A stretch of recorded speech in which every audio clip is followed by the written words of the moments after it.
The first topic for the day is gauge R&R. I think the second one is Cano analysis. Am I correct? The second one is Cano analysis. And the last one is, design of experiments.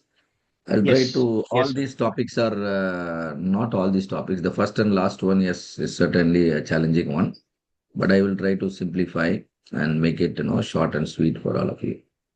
But your participation is the key, right?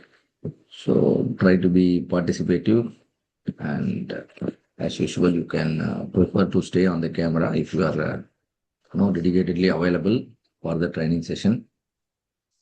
All right. So let us start with the gauge R&R study. So when we say gauge R&R study, we are trying to evaluate the measurement system that we are going to use in our project. The measurement system that we are going to use for data collection. So when I say evaluation of measurement system, can one of you define what is a measurement system? Any of you or It is whoever it, knows it, answer? it is a combination of instruments, measure and people, and overall what we use methods for this. Excellent answer. Excellent answer. Right.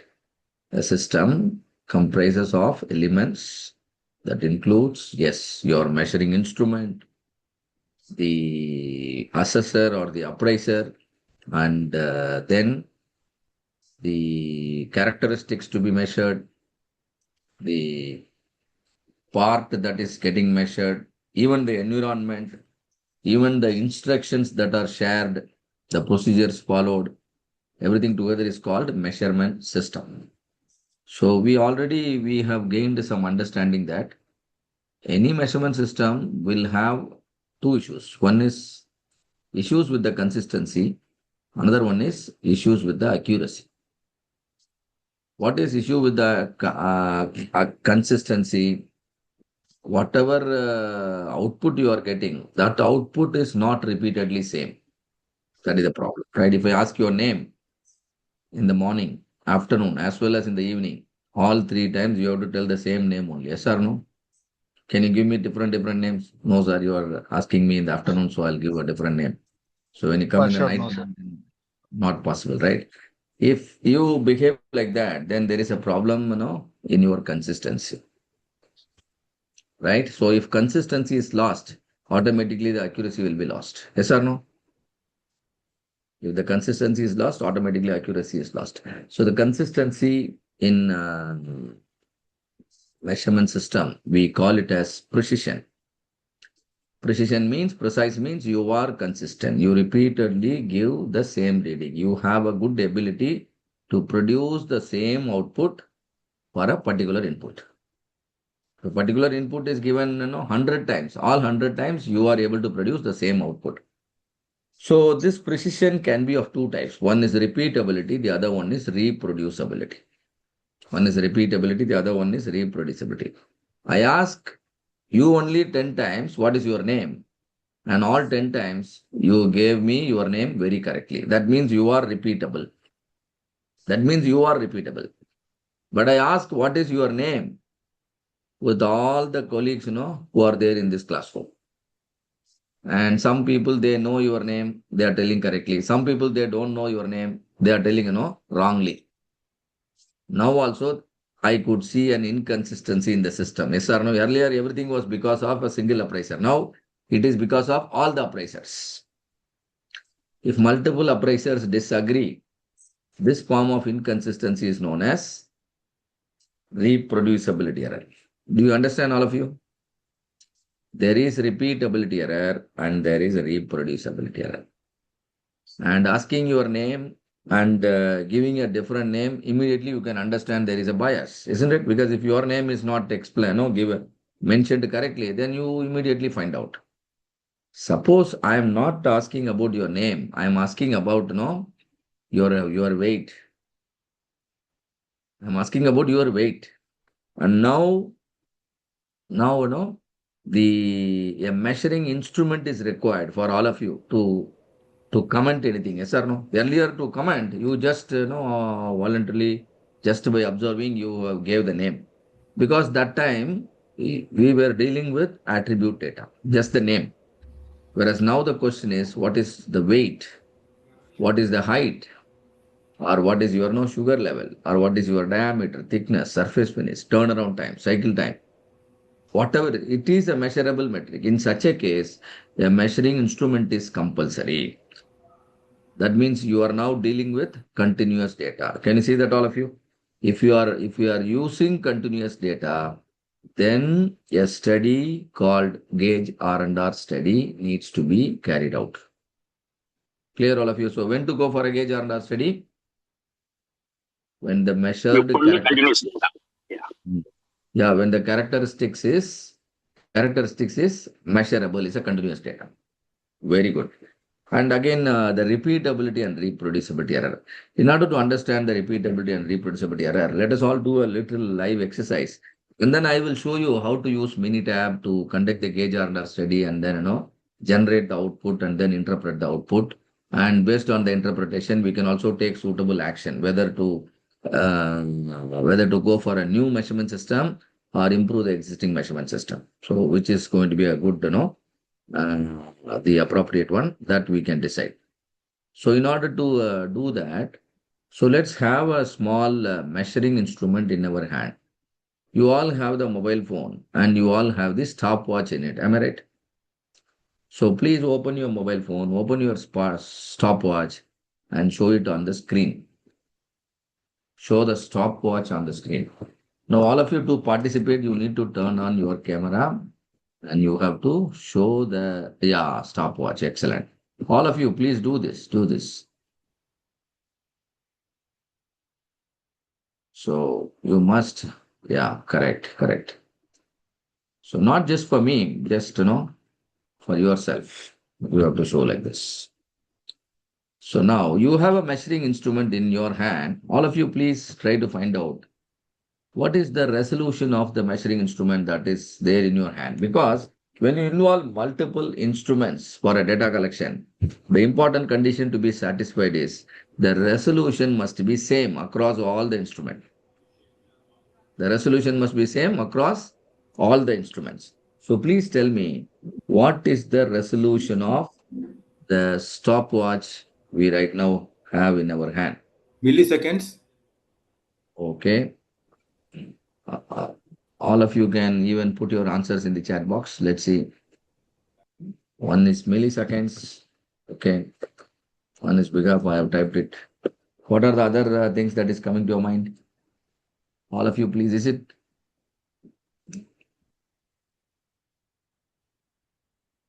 No, everybody has to participate. Then what is the point of just Millisecond only. standing as an audience? Yeah. Milliseconds. Okay, again another milliseconds. Millisecond. You can even check your phone and just understand the device you are using, and then you can type. It's not that you must compulsorily type what the first person has said. And now there is microsecond is coming. Yes. Please share.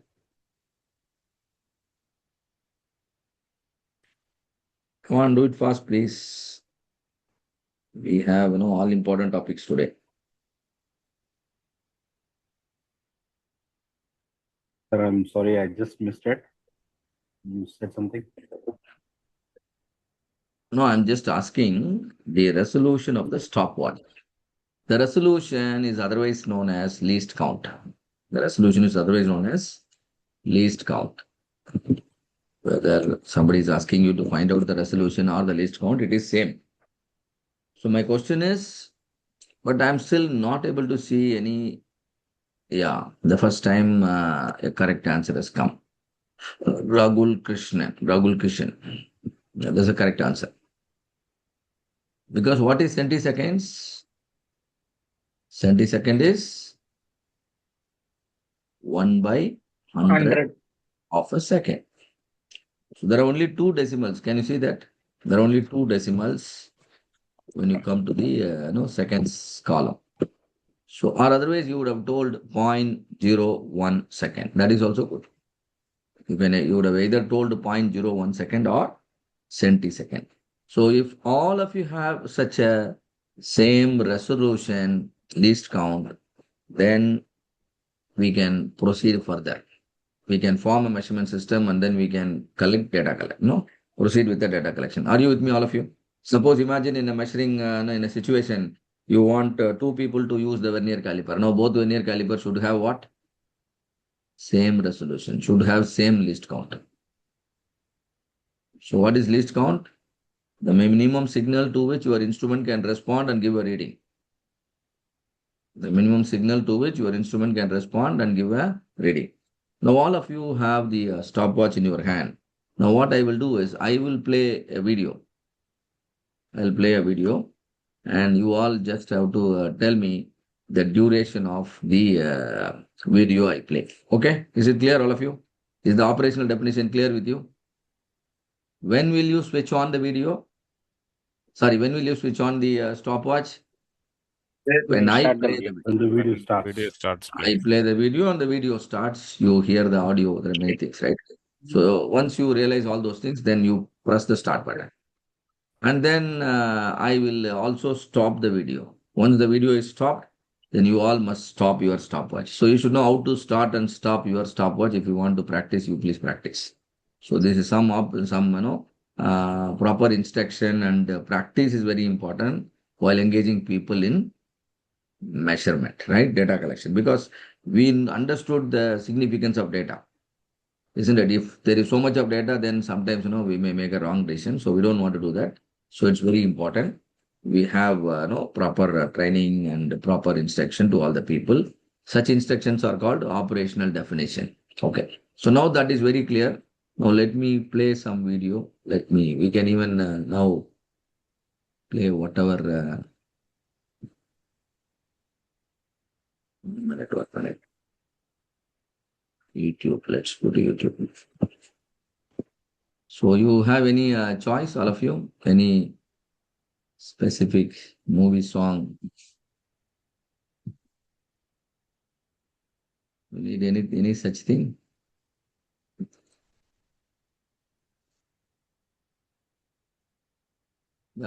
Okay. Or otherwise I'll play our song. Okay, no problem. That will be better.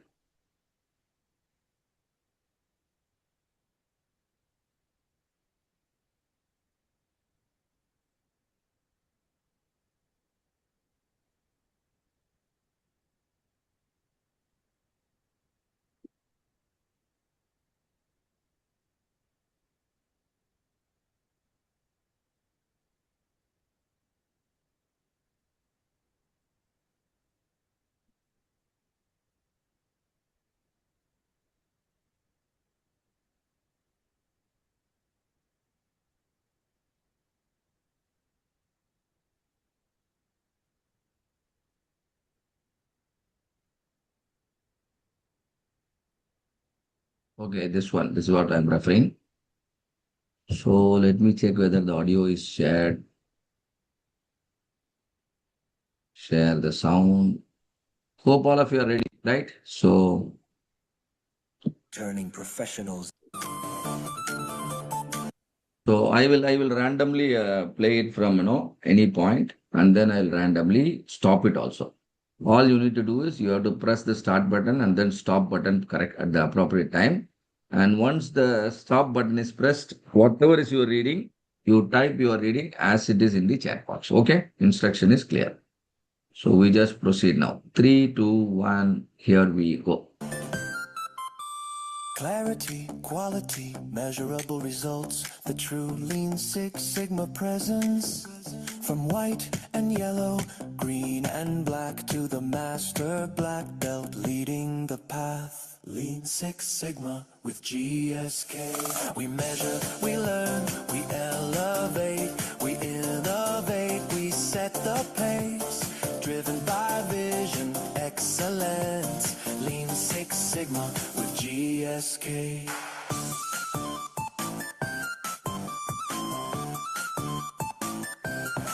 When ambition needs clear direction, when work demands precise execution, when effort seeks proven success, that's where the journey meets excellence. Lean Six Sigma with GSK.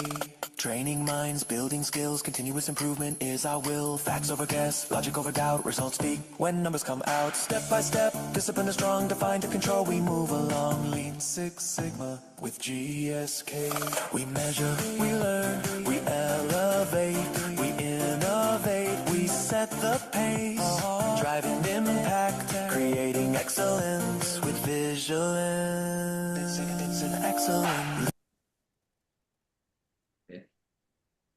So you all can share your data in the chat box. Whatever is the reading that you see. And all of you, please take a minute to convert all the reading into seconds. Use only 1 unit of measurement while communicating, right? You cannot mix up like 1 minute, 24 second, 45 second, 45 centisecond. So you can avoid that because that will certainly be confusing to the learner. That too, if you are updating in some system, some software and all, then the software will also, confuse, and then your outcome will be, will not be helpful. So now the first reading that I could appreciate, again by Rahul Kishan, and then now everything is fine. Avjit, because we are supposed to use only 1 unit in our data. It can either be minutes or seconds or centiseconds, right? I think seconds will be appropriate. People are saying 84, 84.54, very good. And now please look at the chat box and tell me, are all these readings exactly same or different? Or do you see a variation? Yes, sir. Yeah. This variation is a form of inconsistency. How can we call this inconsistency? Is it called repeatability error or reproducibility error? Reproducible. This is called reproducibility error.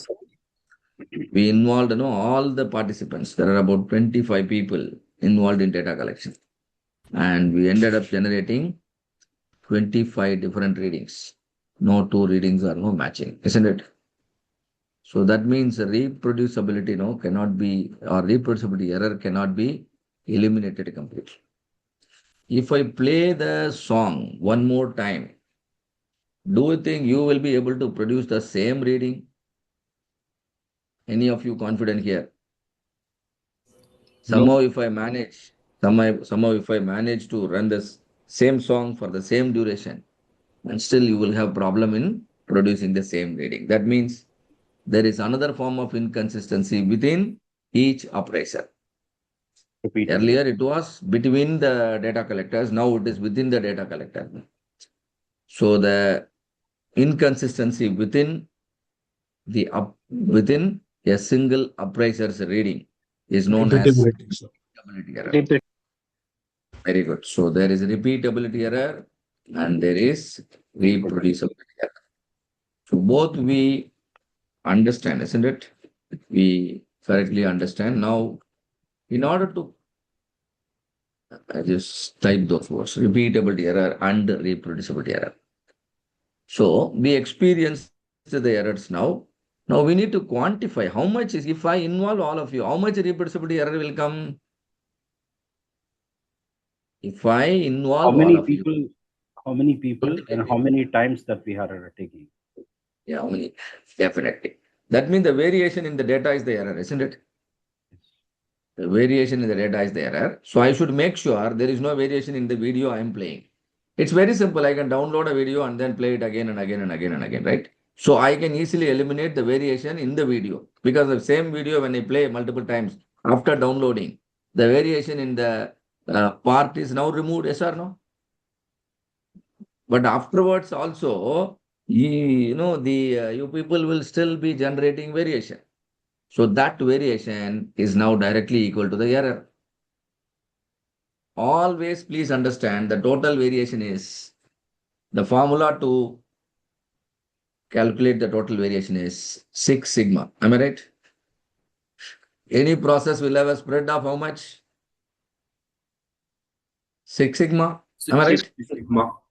Yeah. Yeah. So if all of you produce data, let's say each one of you produce 10 data point, you know what will I do? I will calculate average of each of your reading. What is average of Vinay, average of Bala, average of Manikandan, average of Sundar, average of Vijay and Mohammedan. I'll go like that.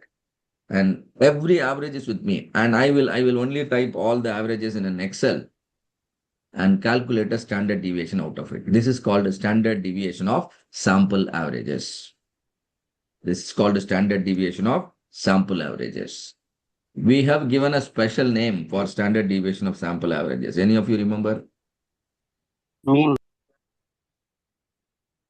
Standard deviation of sample averages. If any of you remember, the name is standard error. This is called what? Standard error. Standard error is different from standard deviation.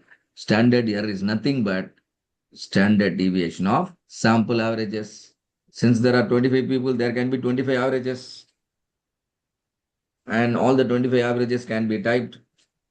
And we can calculate a standard deviation out of it, which is known as standard error of mean, shortly SEM. Multiply the standard error of mean by 6. You now have reproducibility error. You now have the estimate of reproducibility error. Please understand. What is that? Estimate. Estimate. Estimate is different from the invoice, isn't it? Estimate can be slightly, plus or minus. That's why we call it estimate. But exact means you have raised the invoice. Same manner, the formula I gave is actually an estimate. So if I involve such people, such a measurement system in my project, I am expecting this much measurement error. This quantum must be compared against the tolerance provided by the customer. What is tolerance provided by the customer? USL minus LSL. Yes or no? You all know USL, LSL. Yes. Upward specification limit, lower specification limit. With respect to the tolerance given by the customer, my measurement system itself is having a tendency of producing 6 times standard error. 6 times standard error. That much error will come from my system itself. So I should compare these two things. How much the customer gave, how much my measurement system is consuming. And the requirement is it should be less than 10%. And the requirement is less than 10% means not only reproducibility error, even repeatability error also. And again, if I want to find out the repeatability error, then I need to actually find out the repeatability error contributed by each of the appraiser. Each one will have multiple reading. I will calculate a standard deviation for each one of you and multiply that by 6, and then finally sum of the quantum, and that will be repeatability error. So just I am conceptually explaining you, there is a way out to quantify reproducibility error. There is a way out to quantify repeatability error. And when I sum them up, when I sum the repeatability error and the reproducibility error, the summed value or the summation will now be called as precision error. Are you with me, all of you? So what am I saying? So I'm also sharing my screen. So the mini tab you can see, mini tab is getting opening. Then I will type all these important things. So meanwhile, okay. So meanwhile, what am I saying? There is repeatability error. All right. Okay. This is open now. So I'm saying that there is repeatability error and there is reproducibility error. I'm just typing both. There is repeatability error, there is reproducibility. When I sum them up, this is generically called as precision error. All of you with me on this? So precision error means summation of repeatability error and reproducibility error. Repeatability error, reproducibility. And there is tolerance given by the customer, we all know. USL minus LSL. Very good. Tolerance is USL minus LSL. Now we need to find out a ratio which is called the gauge R and R, which is nothing but this precision error compared against that customer provided tolerance, which is USL minus X. This is the formula for gauge R and R, shortly called as GRR. The GRR should be below 10%. Then the measurement system is acceptable. Then the measurement system is acceptable. But if this GRR is between 10 to 30%, then the measurement system is conditionally acceptable. Whenever you come across this conditional acceptable scenario, immediately you please check CPK. Check CPK. If your CPK is very high, then only this situation is acceptable. When this situation is acceptable, if you have a very healthier CPK, healthier in the sense, no 1.67 and above. If your CPK is 1.67 and above, then only the second condition is generally suitable. Now, third condition, the GRR, more than 30%. Straight away, the measurement system is unacceptable. Do you understand, all of you? Please confirm, are you good up to this? Yes. Any Sir, one doubt questions? here. Yeah, please. This 10 to 30% conditionally acceptable you are saying. So this conditionally, the CPK value which you are considering here, is it with the same measurement system we are using, or is it with the measurement system which has a 10% GRR? No, see, we really want to use the measurement system which we are right now evaluating. Okay. And the CPK value, if it is already calculated, let us say, already some studies are going on, maybe with some other measurement system, and CPK is already available. In such a case, I am suggesting that, yes, a gauge R&R of, even 10 to 30% is acceptable. But suppose CPK value is not available. Tell me, what will you do? There is no reference data available maintained in the company, and nobody is, telling you what is the CPK. In such a case, you can use the same measuring instrument, collect data, calculate CPK for yourself, and if the CPK is really high, at the same time the gauge R&R is in the range of 10 to 30%, then it is okay. See, please note, all of you, the gauge R&R of 10 to 30% still we accept means you can do that only if the risk of making a wrong decision is minimized. What is the risk of making a wrong decision? Accepting a bad part. You measure, but finally the part should have been rejected. Type But 1 your type 2 error. A bad part getting accepted means type 2 error, because the bad part will go to the market now. Okay. Now it is type 2 error, consumer risk. Okay. Another mistake that can happen is a good part getting rejected, because the error is always, we don't know, random. It can fall on right side, it can fall on left side. If it falls on left side or right side, then a good part might get rejected as bad part. Okay? This is, So that is called a type 1 error. So that type 1 error is possible, and type 2 error is also possible. What is type 1 and what is type 2?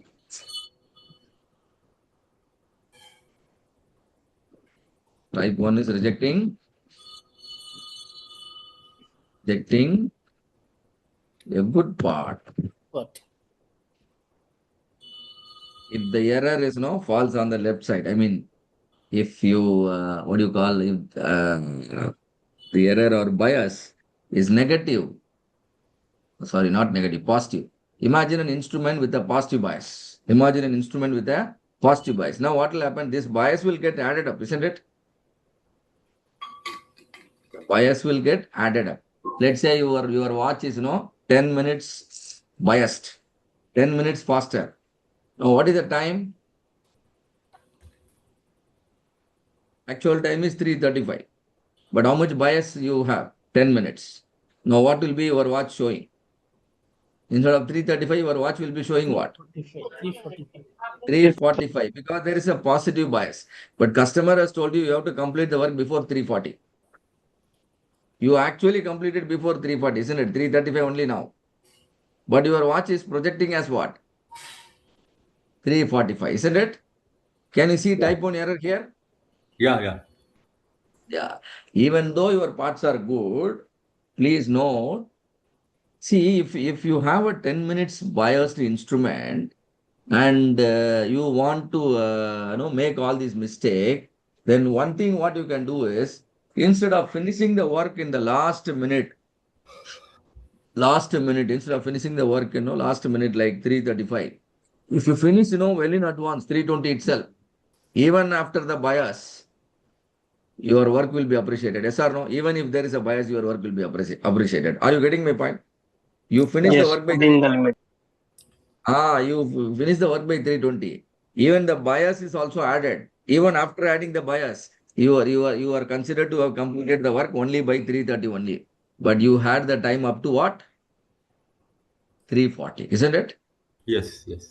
So that is the point. So there is a tolerance, customer tolerance. So with respect to that, all these errors will push your point either inside or outside. The bad part might get pushed inside, and so it will get accepted.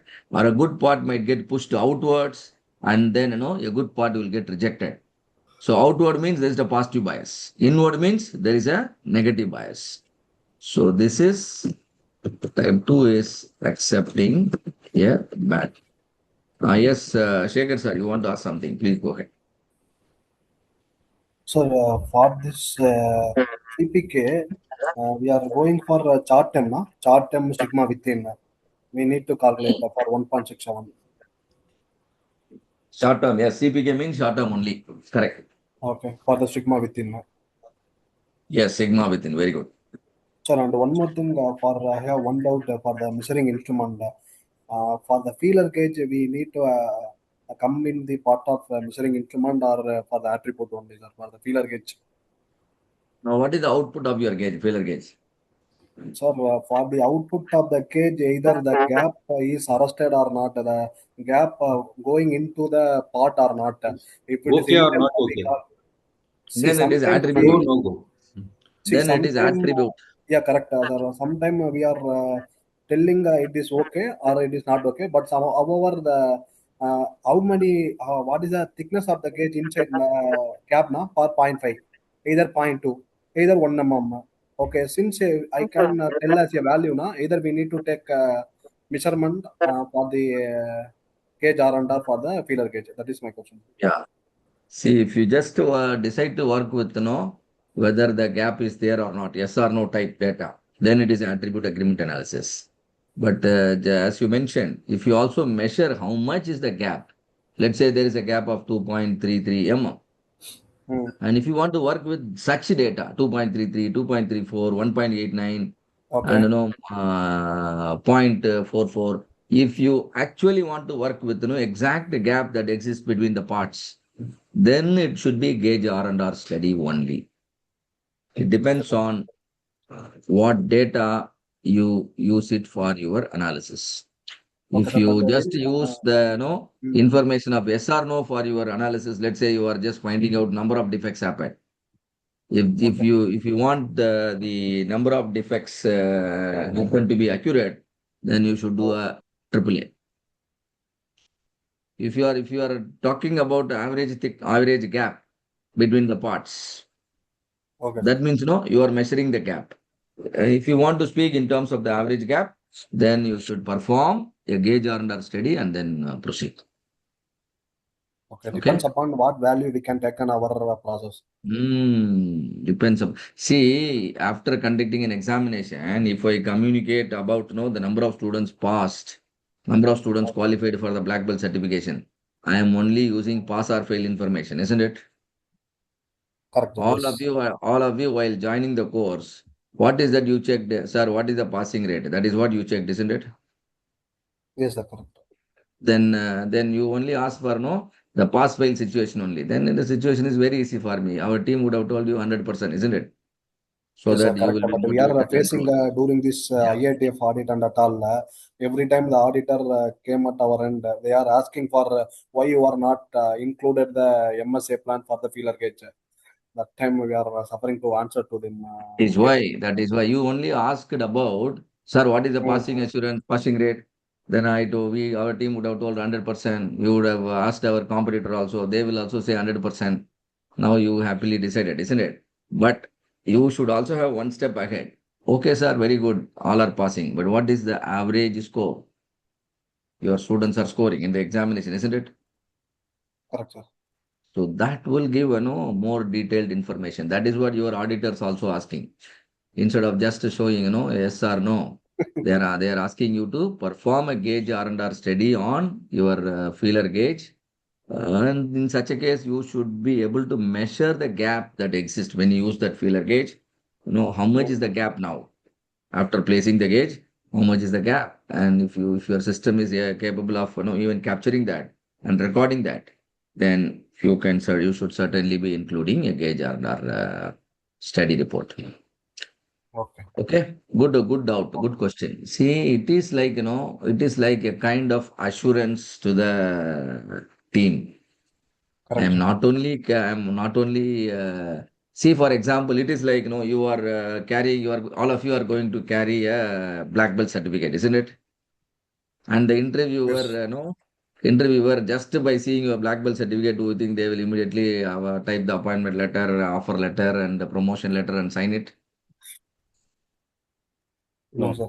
To have a very valid black belt certificate, then also they are not going to immediately believe it. And they will certainly not talk to you. They will interact with you. They will ask you some question. Am I correct?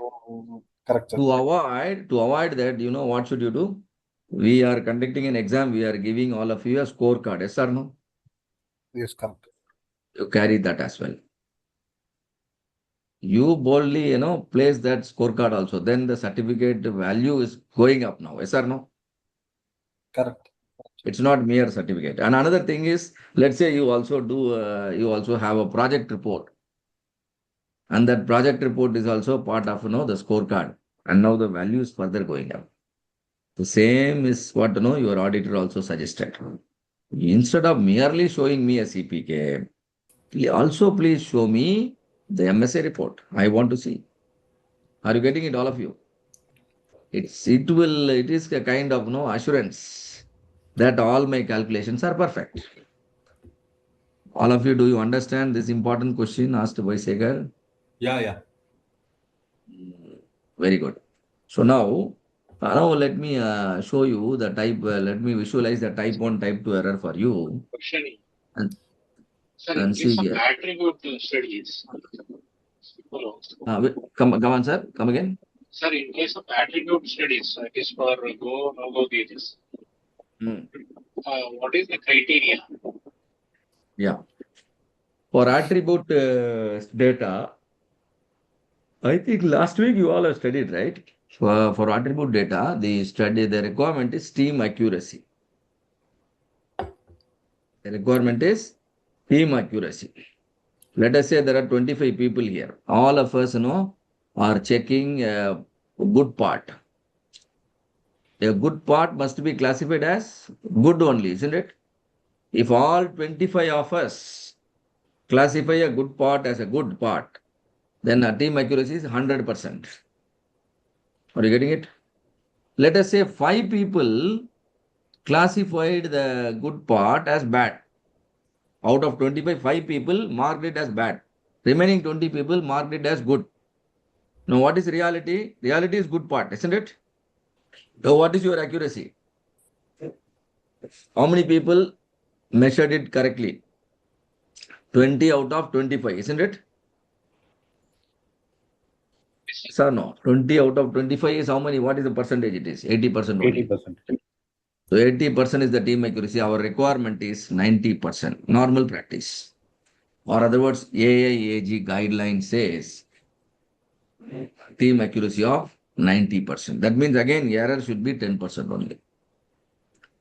And if you are in a process of correcting this error, then you must be teaching your people on what is good and what is bad.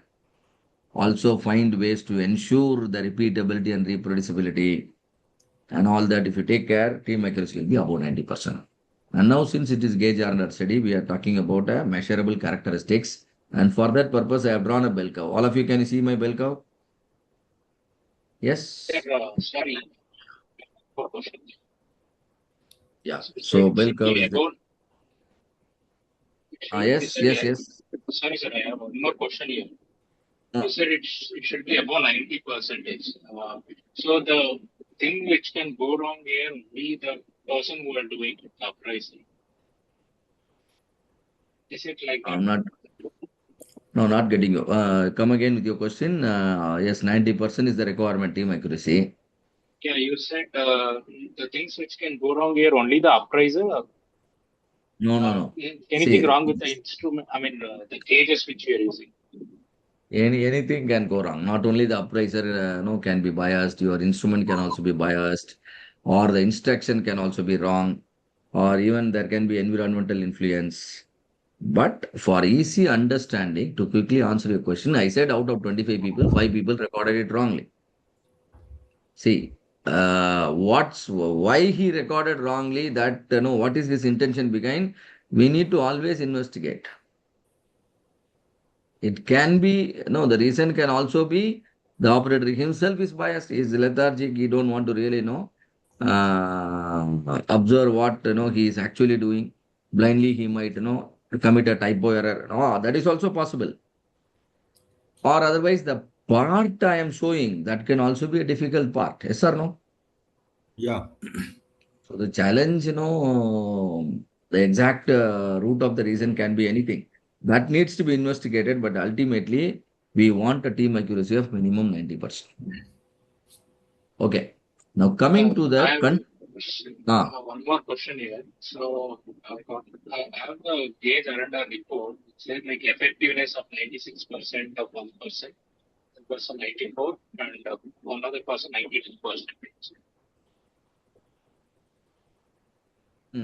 effectiveness 84% and 90%. uh, effectiveness 96% for one person, 94 for other, and another person 92%. All of them are above 90 and overall is also above 90, isn't it? See, there is Yes, sir. something Yes. called overall effectiveness. There's something called overall Overall, effectiveness. And when I say the team accuracy, I refer to overall effectiveness. Because okay. individually it can be acceptable, but the overall should also be acceptable. All Okay, right?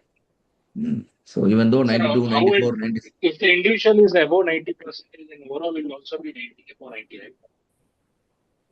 no. See, it depends. You need to actually look at the data. Say, you told me, let's say my effectiveness is 90%, and your effectiveness is 95%. And I inspected 100 parts, you inspected only 20 parts. Possible, yes or no? Yes, sir. So in such a case, if you calculate the overall it will be 120 parts. And now the effectiveness, may not be above 90%. So possible. So we should be actually referring to the exact data while making a conclusion. Okay. Anyway, right now we are talking about gauge R&R, but our discussion, is about attribute agreement analysis. So people should not get confused. Now let's come back to the gauge R&R situation where we are dealing with measurable characteristics, continuous data. That's why I've drawn a bell curve so that I can indicate the customer tolerance here. USL on the right side, LSL on the left side. Are you seeing, all of you? Right? This is the customer requirement. And what is there at the center? The center is the target. The center is the target. Now, Oh, sorry, this is actually customer requirement, but I have drawn the bell curve as well. Let me erase that bell curve. Yeah. Let me draw the bell curve now because bell curve represents a process. Please note here, when my process is performing like this, what will be its CPK? CPK will be healthier, isn't it? 1.67. Yeah, it should be Equal to CP. 1.67 or even more. But when I draw another process, yeah.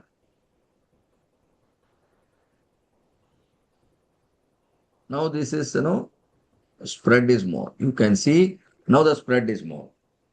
Now the CPK is not really 1.67. The CPK may be, let's say 1.1 or 1.2 or even 0.9. That means your process has a tendency to cross the specification limit. Can you see here? Or in other words, your process has a tendency to produce parts closer to the spec. Do you understand which one has got a higher tendency? One or two? This is one and this is two. Tell me which process has higher tendency? Two. Two. So in two only, the type 1 error and type 2 errors are going to happen very frequently. Yes or no? Yes, yes. That this is what I am telling you indirectly. If you maintain a healthier CPK, the tendency of committing type 1 error and type 2 error will be very, very less. If that is less, we can take some risk. Yes or no? We can take some risk. Yes or no? Yeah. Because the risk, the tendency is less. So let us take the risk 1.67. Yes, 10 to 30% error is also okay. Because my process can only come up to here. Even after addition of 30% error, my part will still be inside the spec only. A good part is anyway getting classified as good only. A good will never get classified as bad, and a bad will never get classified as good. So that is the idea. But then no, having what to say, having a accurate measurement system and having a healthier CPK is always good. But these are rare scenario. Having a gauge R&R of 10 to 30%, and still you wanted to continue with the same measurement system, then please ensure you have a healthier CPK. For the same characteristics, you have a healthier CPK. Then it is acceptable even in the auditing also, you will be able to at least defend. Because the customer is on the safer side. Okay, so now let's simplify the whole discussion into a very simple, procedure of, let's say, 5 or 6 clicks. Thereby, the whole gauge R&R study will be, calculations will be carried out and the results will be out and you can just interpret it, right? So for that purpose, I want you to know the mini tab. You see here, there is a mini tab. Yeah. You have to go to stat. You should go to quality tools. You should go to gauge study. After going to gauge study, you have to go to create gauge R&R study worksheet. Are you with me, all of you? Stat, quality tools, gauge study, and then gauge R&R study worksheet. You create a worksheet. As per this sheet only, you should conduct the gauge R&R study. And now this window will come. Once this window comes, see here, there is number of parts. Number of parts should be minimum 10. Those who are already part of gauge R&R study, you might certainly know. Otherwise, all of you please note, always you should have a sample of minimum 10 parts. They are not standard parts. They can be any parts, but 10 parts must be selected within the USL and LSL. Parts must be selected within the USL and LSL, and parts must cover the entire range between USL and LSL. In such a way, you select 10 parts. A number of operators can be even, 2, and you can have any number of operators. Let's say, let us go with 3 operators. The first operator is, let us say, Vinay, and the second operator is Sundar, Third operator is Muhammad. Okay. So 10, 3, 3. 10 into 3 into 3. How much? I mean, sorry, 10 into 3. 10 into 3. This 3 only, this name. 10 into 3 is 30. 30. And we must replicate the reading. Replicate means every single reading must be collected at least for one more time. This is called replication. Then only repeatability, can be checked. If you do not have replication, repeatability cannot be checked, isn't it? So I go with the replication of, I can go with the replication of 3 or go with the replication of 4. Let me go with the replication of 3. 10 into 90. 3, 30. Then each reading must be repeated 2 more times. So that is called replication of 3. So 10 into 3 into 90 3, total. 90 reading. I give OK. Now the gauge under sheet is ready. Now the measurement should appear here in the fourth column. Measurement in appropriate unit of measurement. Very important.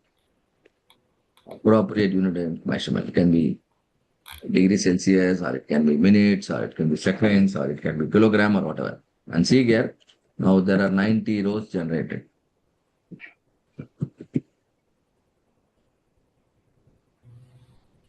Can you see 90 rows? That means 90 experiments must be conducted, and 90 readings will be collected, and that will be documented here. And the order in which Minitab has suggested, the same order only readings must be collected. This is called randomization. The replication and randomization are principles of DOE. Please note, all of you, the gauge R&R itself is a kind of DOE only. Gauge R&R itself is a kind of DOE only. So once, assuming you have 90 readings in hand, then a few more clicks will will reveal the complete picture, whether the measurement system is good to proceed or not. So what will I do? I need a sample data for showing all of you the gauge R&R output, right? So due to time concern, I will be opening some inbuilt data. File, open worksheet. And this window will come. Once this window comes, take your cursor here. You can see look in Minitab sample data folder. In that area, you click once. Now come to the file name. Here you type gauge. You will get so many all these things. The second one is I want gauge AIAG. Gauge AIAG open. Okay. Now that data will be available. You see here. Parts. How many parts are there? 1, 2, 3, 4, 5, 6, 7, 8, 9, 10 parts. Operator A is there, operator B is there, operator C is also there. Again, it's a similar case, 10, 20, similar case, 90. And now maybe, some measured value is also available. All of you, do you understand? Will you be able to create this kind of column and then conduct the experiment and record the readings? Is it possible? Can you If tell you where could did do you take that, the data? It's possible, sir. come again, sir? Where did you take the data? In file, there is. No. This is only reference data. This is only reference. No, already some sample data is available that you can do. But in your project or in your workplace, you have to conduct the experiment and just record it here. I'll show it for you one more time. File, open worksheet. Then when this window comes, you need to click here. What is this? Look in Minitab sample data folder. You have to click. After clicking, you come and type gauge. Now the second file is the one I have selected. Now that is already open. I don't want to open again. So I will cancel this. So I already have the data. Okay. So now let us analyze it. In order to analyze, go to stat, go to quality tools, come to gauge steady. You see here gauge R&R steady crossed. Why do we call this steady as crossed? How many operators we have? 3 operators. How many parts we have? 10 parts. Are all 3 operators measured the same 10 parts? Yes or no? Yes. Yes, sir. Each operator measured the same 10 parts. You first finish, then I will do it. And after I finish, now, one more person will do it. So the parts remain constant across the operator. If parts are common across operator, then only the study is called crossed. For some reason, if the parts are not common, then the study is called nested. Do you understand, all of you? If the Yes. parts are no, if the parts are common across the operators, then it is crossed study. If they are not common, then it will be nested. So let me go Something with the like a destructive test, sir. what is that? Come again? Something like a destructive type of test. Measure. Very good. You correctly pointed out. If it is a destructive, we really cannot distract the already distracted part. So you have to take a similar part and then distract it, in the similar way. So in such cases, the study will be called nested. Or if the appraisers, measuring instruments are isolated in terms of location. There is a facility in Chennai, there is a facility in Bangalore, there is a facility in Delhi. So all the facilities will take equivalent samples, isn't it? Yeah. In such cases also the study will be called nested. But right now, let us not complicate. Let's make it crossed. Now this window will come. Now part number, in which column you have part number? Column number 1, C1, select. Operator detail, where you have C2, select. Where is the measured data? C3, select. And now there are two methods available. Anything you want, you can take. X bar R also you can take. No also you can take. And you can go to option, very important. Here you need to declare the lower spec and the upper spec. If you don't know, at least the difference between upper spec and lower spec, you need to declare. I'm just randomly declaring the difference between upper spec and lower spec is 12. Okay. So after this, I give OK. I give one more OK. Are you seeing some graph? I'm making it Yes, sir. big for you, right? I'm making it big for you. This graph will let you understand, the root of the variation or root of the measurement error. But before reading this graph, let's read the session window here. This is the MSA report. It started here. See here. Parts are 10, operators are 3. Replicates are 3. Total run is 90. Now, what we need to understand, you just simply come down like me. You come to the last table, this table. In this table,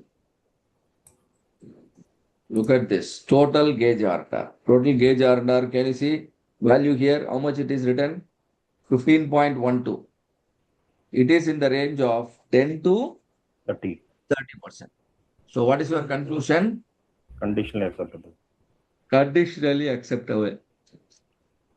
And if it is a healthy CPK, we have to look for CPK, right? Yeah, if it is a healthy CPK, then you can adjust with using the existing measurement system. And another thing is highlighting here. You see NDC of 4, and AAG guideline says an NDC of minimum 5 is required. Minimum 5 required. If there is a problem with your NDC, you can consider going for an equipment with a better resolution. Going for an equipment with a better resolution. If you go for an equipment with a better resolution, then the problem of NDC will get resolved immediately. And Sorry, then excuse me. NDC reflect to the selected, depends on the selected parts or equipment resolutions. NDC represents number of distinct data categories. number of distinct data categories. You can understand NDC very easily with the attribute data, but for continuous data, yes, there is a formula available. Using the formula, the NDC is calculated, right? So this is nothing but, NDC is nothing but, I think, yeah, part to part variation. Where is part to part variation? Study variation, yes. Study variation. Here, part to part variation is there. You see, part to part variation is 6.25, isn't it? This is Yeah. part to part variation. And your gauge R&R variation due to gauge R&R is 1.8, Hmm. right? This is 1.8. And find out the ratio now. 6.25 divided by 1.8 will be approximately equal to 4. Are you getting my point? Yes, sir. Hmm. Yes, sir. Ah, so this is how this is calculated. But if you want to understand the concept behind NDC, imagine at the end of every training session, and I think definitely tomorrow you all will be asked to give, a rating of your learning experience, right? In a, let's say, Google review. And how many maximum, how many stars you can give? 5 stars. 5 stars. And some people who don't want to give 5 star, they may give 4 star. Then people who are not really happy, they might give average rating, 3 star. And people who are unhappy, yes, they might even go for 2 star and 1 star. Now tell me, now 1, 2, 3, 4, 5. These are the ratings possible. Will you be able to give any rating other than the 5? I'm mentioning now right now.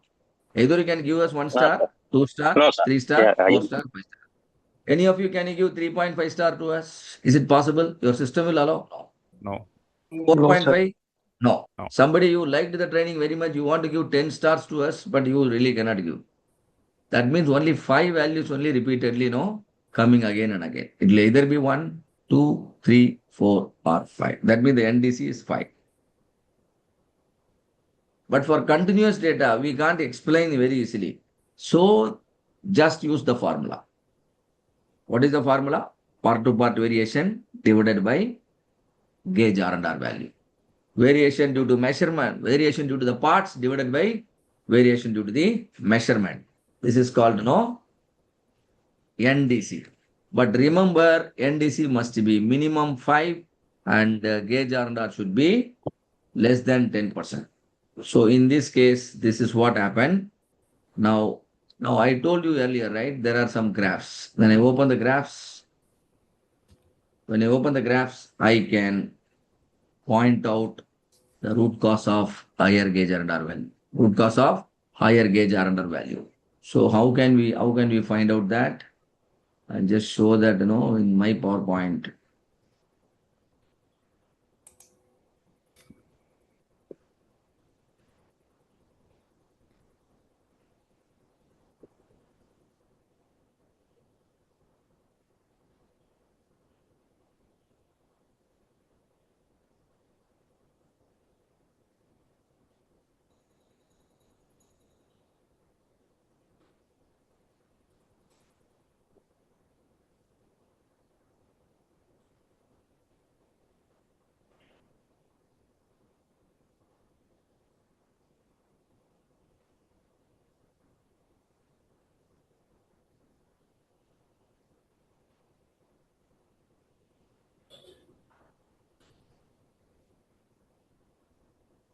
Because I just want you to understand these graphs, one by one.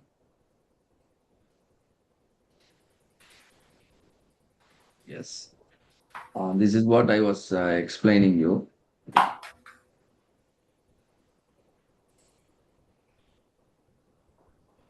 Yeah. Hope all of you are seeing, the customer limits, upper spec, lower spec, target, and now the process. Now we are dividing. Look here, this small area, 10% of the tolerance is marked here on the left, marked here on the right. And this is a gray area. Gray area means Mistakes can happen in this region. Similarly here also. So look at the naming. This is called conformance zone. This is uncertainty zone, and this non-conformance zone. Which means if the point falls on the non-conformance zone, at that point of time, you have a 10% error in your system. Even if you apply the error, max to max, the point will come here only. Are you getting it? It will never come inside. That means a bad part will never get accepted as a good part if it falls on a non-conformance zone. And see here, all these statements are true only for a 10% error, right? So 10% only gray area we marked. Similarly, here also the same thing can happen. But imagine if a part falls here, falls here. If 10% error is getting added, then also the part, will be inside the spec only. But imagine if a part falls on the gray area, 0.1, yeah. Look here, there is a part for, that is machined at, produced at the gray area. Now that particular part, the reading is 100.45. It is 100 because it is inside 100.5. So let us say call it 100.45. Now you add a 10% error. 10% of the whole tolerance is 0.1. If I add 0.1 to 100.45, tell me what will be the value? 100.55. 5 100.55 is already outside 100.5. But the real original value of the part is 100.45 only. It's a good part. But because of the error, it is getting rejected. So this is how, the thing will happen. And that's why we need a process which is, operating with the lower spread. In this process, if you consider it a spread, across the entire tolerance. No, we don't don't like such process. Rather, we like, process to operate like this. Or the entire spread is, coming towards the center, and that means this will improve the CPK of the process. That's why I told you, if CPK is healthier, even a measurement error of 10 to 30% is tolerable. Now let me take you to the graph. Yeah. You see, you don't have to do anything manually. Nowadays, it's an outdated practice. And this is what we have seen it in the Minitab report as well. But this is another example, 27% is showing. But in our case, it was, just how much it was showing? 13% or something, 12 isn't or it? 12 or 15. 12 or 13. Now let's try to understand the graph. You see all the graph. If you understand all the 6 graphs, then you will be able to find out the root of the problem and take appropriate action. The first graph, which is nothing but a bar chart, that gives a broader picture of variation, which means this is gauge R&R contribution, this is repeatability contribution, this is reproducibility contribution, and this is part-to-part contribution. This is range chart, this is X bar chart, this is response part-wise, this is response operator-wise, this is part and operator interaction. What are these things? One by one we'll see. Now tell me, all of you, when you look at this graph, what do you understand out of it? What do you understand? Part to part variation contributes higher. Very good observation. Part to part variation is higher compared to measurement variation. Let's say you see a ulta in your workplace. Measurement variation is higher than part to part variation. What does it indicate? If measurement variation is higher than part to part variation, what does it indicate? Instrument Instrument is wrong. Instrument, proper instrument is not available. The biggest problem is in your company is poor measurement system. Yes. There is no problem with the process. Problem is mainly with what? The measurement system. People don't know how to measure. They can easily reject a good part. They can easily accept a bad part. That means there is no problem with the process at all. Process is extremely good. But problem is with the measurement system. And also there are different colors available here, blue, red and green. Please note the blue, red and yellow. And the yellow needs to be used if you are comparing the measurement error against tolerance. This is how we compare. Please here. Study variation divided by Yeah. Divided by the tolerance. If the tolerance is known, yellow color graph only you must refer to. I think in most of the situation you will be knowing the tolerance. So I remove the remaining colors. Only yellow color I am retaining. Now this is confirming me part to part variation equation is higher compared to gauge R&R. And similarly, repeatability error is higher compared to reproducibility. So this is the information you can understand by going through the first graph called as components of variation. Are you clear with this, all of you? Yeah. Yes, yes. Now, second graph. Look at the second graph. Second graph is range chart. Now, we involved three operator 1, operator 2, operator 3. Now, tell me out of the three operator, who is a better one here? Who is more consistent here? Operator 1 and 2.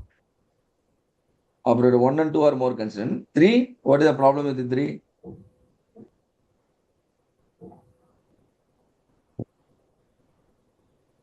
Three looks to be consistent, better than other two.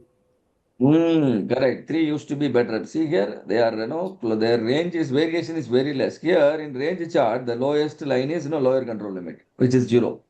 So 3 is better. And even 2 and 1 also okay. But for certain points, the variations are too high. You see, point number 4, point number 5, point number 10. 4, 5, and 10, the appraiser 1 was struggling. Can you see that, all of you? So probably you may have to help him on 4, 5, and 10. And here, appraiser 2, part number 2 only, he is struggling. And that means, though the range chart is completely under control and some abnormal variations can be considered for investigation. So R chart help us to understand the appraiser's repeatability. If you ask me, out of the 3 people who will have a better repeatability, 3 will have the better repeatability because for 3 only the variation is too less. Every point in the range chart represents the difference between the maximum and minimum of the readings produced by each appraiser. Okay? Because replication was 3. Every appraiser produced each part 3 times. Within the 3 parts or 3 readings, the maximum and minimum will be found out. Difference is known as range. And now this graph, X bar chart. You know what is the purpose of X bar chart? X bar chart represents the variation between the parts operator wise. Operator 1, operator 2, operator 3. First part 3 times and there is an average. Second part 3 times, there is an average.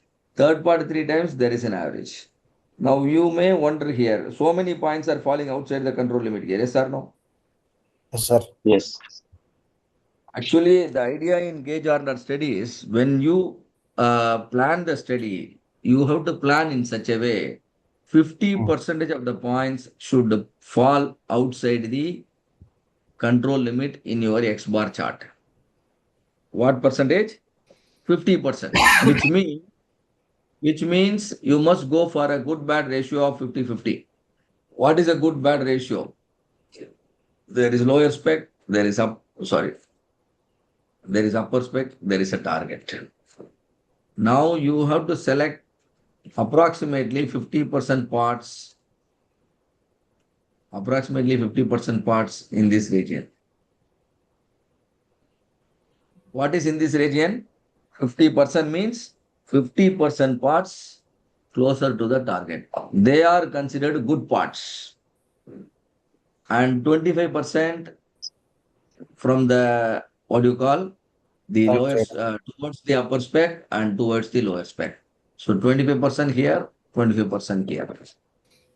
So because you only decide, select all these parts, isn't it? You only select all these parts. So you can set a ratio, remember the ratio. If you remember the ratio, let us say it is 50-50, and in your X bar chart, 50% point should fall outside. Are you seeing it? here I have one question. Oh, yes. Here, selecting the parts, like it should be a produced parts or it should be a master parts. Produced parts. For gauge R&R study, we just need 10 samples following certain, meeting certain requirement. What I told you, the 10 parts should necessarily cover the distance between USL and LSL. Are you getting my point? Yes, sir. Out of the 10, half of them should be selected towards the targeted value. But remaining half should be purposely selected from the specification limits, closer to the specification limit. That means I am evaluating how a teacher is correcting a paper. I will select, let's say I have decided to have 10 test paper. 5 test paper, I will select from average students. Are you getting it? 5 of them are average. And approximately remaining 5. Remaining 5, again, I will divide into 2. 2.5. 2.5 means 3 or 2. So 3 students, high ranking students, scoring above 90. Another 3 students, single digit score. Now, how many test paper I have in my hand? 3. 10 test paper. Out of the 10 test paper, 4 of them are average students. 3 of them are toppers. Another 3 of them are single digit scorers. Do you see my composition of the test papers I have used? All the test papers will now be given to you because you are the teacher.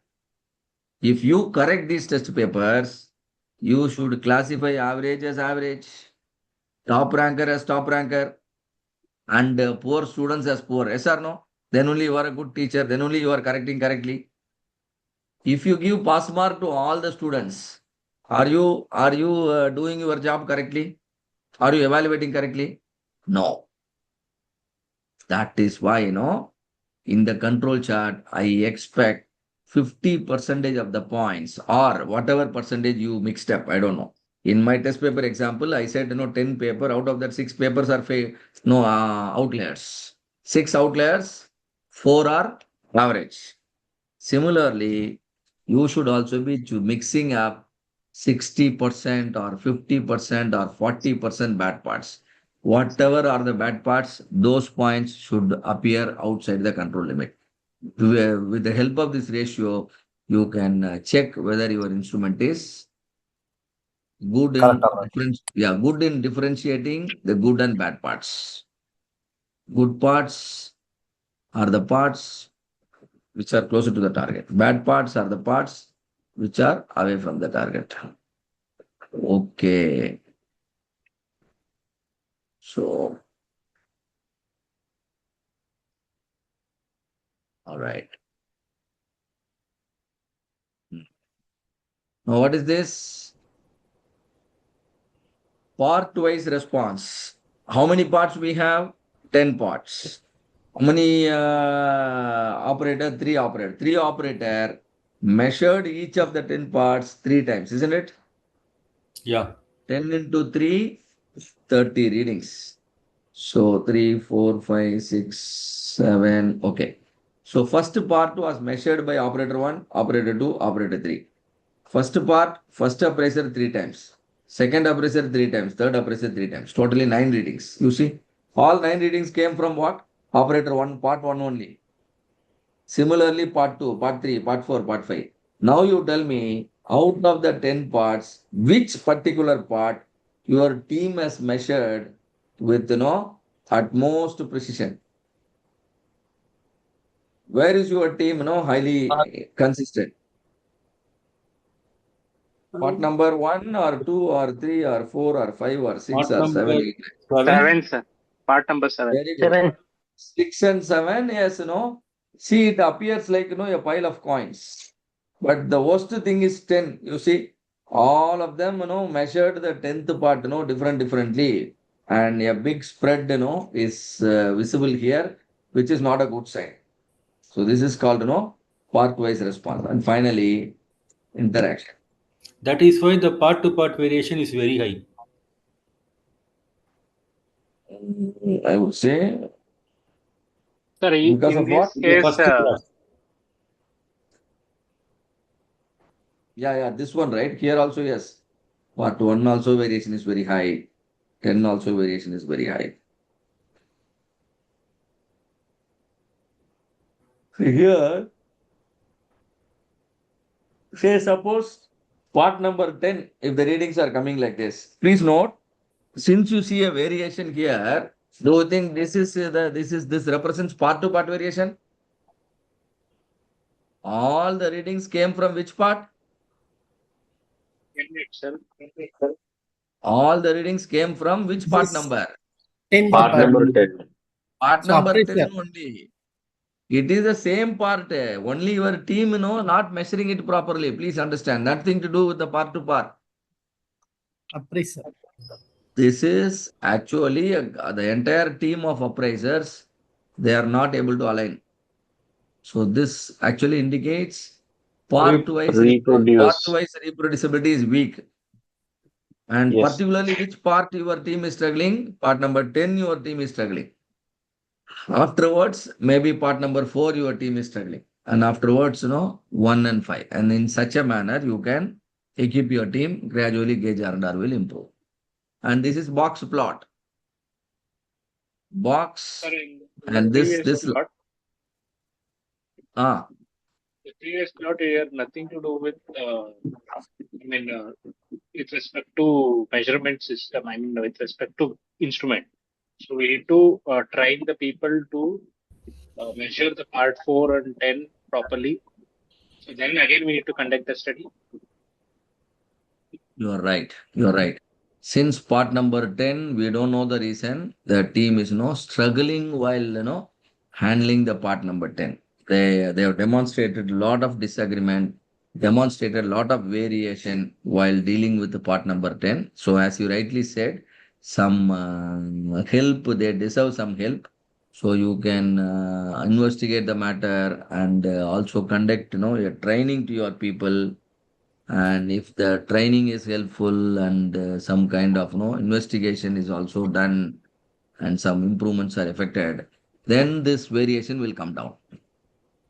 Similarly, you need to do it for 1 and 5. If you do all those things, then overall gauge earner will also come down. Yes, you're right. You need to take some action. Okay. And now we are proceeding with, looking at the another graph, which is called a box plot. And this line kind of appears structure. They are known as whisker, lower whisker, upper whisker, upper whisker, lower whisker, lower whisker, upper whisker. And there is a line here, right? Black color line, horizontal line. Here, here, here the horizontal line. Here it should come. So maybe that line is called median. That line is called median. All of you, do you know what is median? A point that divides, the data set into exactly two parts. So that is median. And you see here the median is not on a perfect, level. You see, operator 1, the median of 1 is higher, 2 is lower, and 3 is here. And this kind of cross circle, this represents mean. Now tell me, in terms of mean, who could be problematic, operator 1 or operator 2 or operator 3? It seems like, 2 has pulled the average downwards. Can you see that? Yes. Probably no, 2 must focus on pushing all the data point downwards. So you need to find out why is he pushing all the points downwards. So that, but I cannot make a solid statement. I can only raise my doubts. Maybe operator 2, and so that will be considered for hypothesis testing. So this is how all the graphs can help you. Now finally, interaction plot. Interaction plot means the as long as the instruction, as long as the procedure remains same, the trend of the data collected will also remain same. You see here, blue color means operator 1, red color is operator 2, green color is operator 3.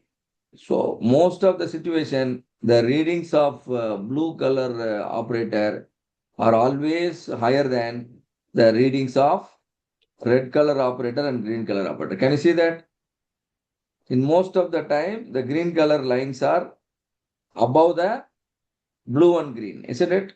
Sorry, the not green, the blue color. The blue color lines are above the green and red. But up to this point is okay. But afterwards, the statement is not really valid. Can you see your blue color line crossing? This is called interaction. And whenever your lines cross like this, an interaction is found to exist. So interactions are not really healthier here. So there shouldn't be any interaction. To the extent possible, if you plot an interaction plot, the lines must either overlap or in the worst case, they can at least remain parallel. But no overlap and the lines are not parallel, rather they are intersecting means there is a strong interaction that is going on. So this is how you can actually, investigate your data and come to a conclusion, right? So ultimately, after going through all the graphs, you will have some additional insight on where exactly the things are going wrong, and accordingly you can take some action. And then, if you reconduct the gauge R&R, yes, it will certainly found to be well within the requirement of 10%.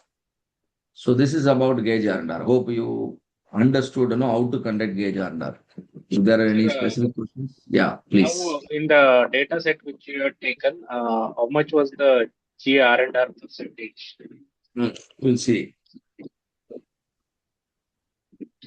We'll see. So, complete screen I should share. Then I should end it. End it.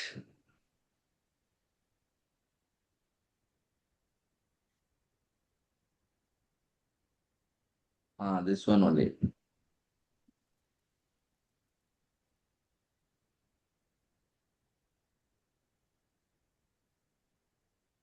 So to understand the gauge under, we should click here once. Yeah.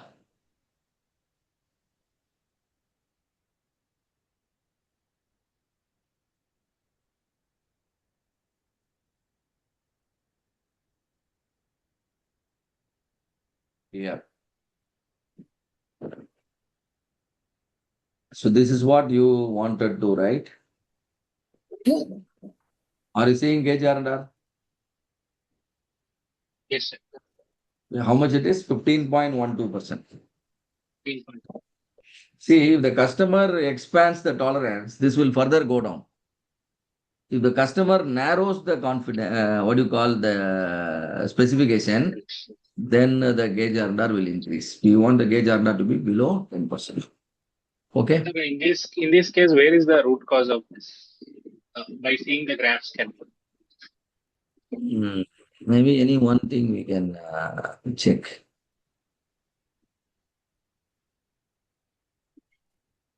And should we accept because it is in 15% if the CPK value is above 1.67? Can we accept that 15%? So these are the 6 graphs, right? Now take this graph. And now what do you understand? Or let me copy this. Send this graph to the PowerPoint. So we'll see that in our PowerPoint itself. This is that graph.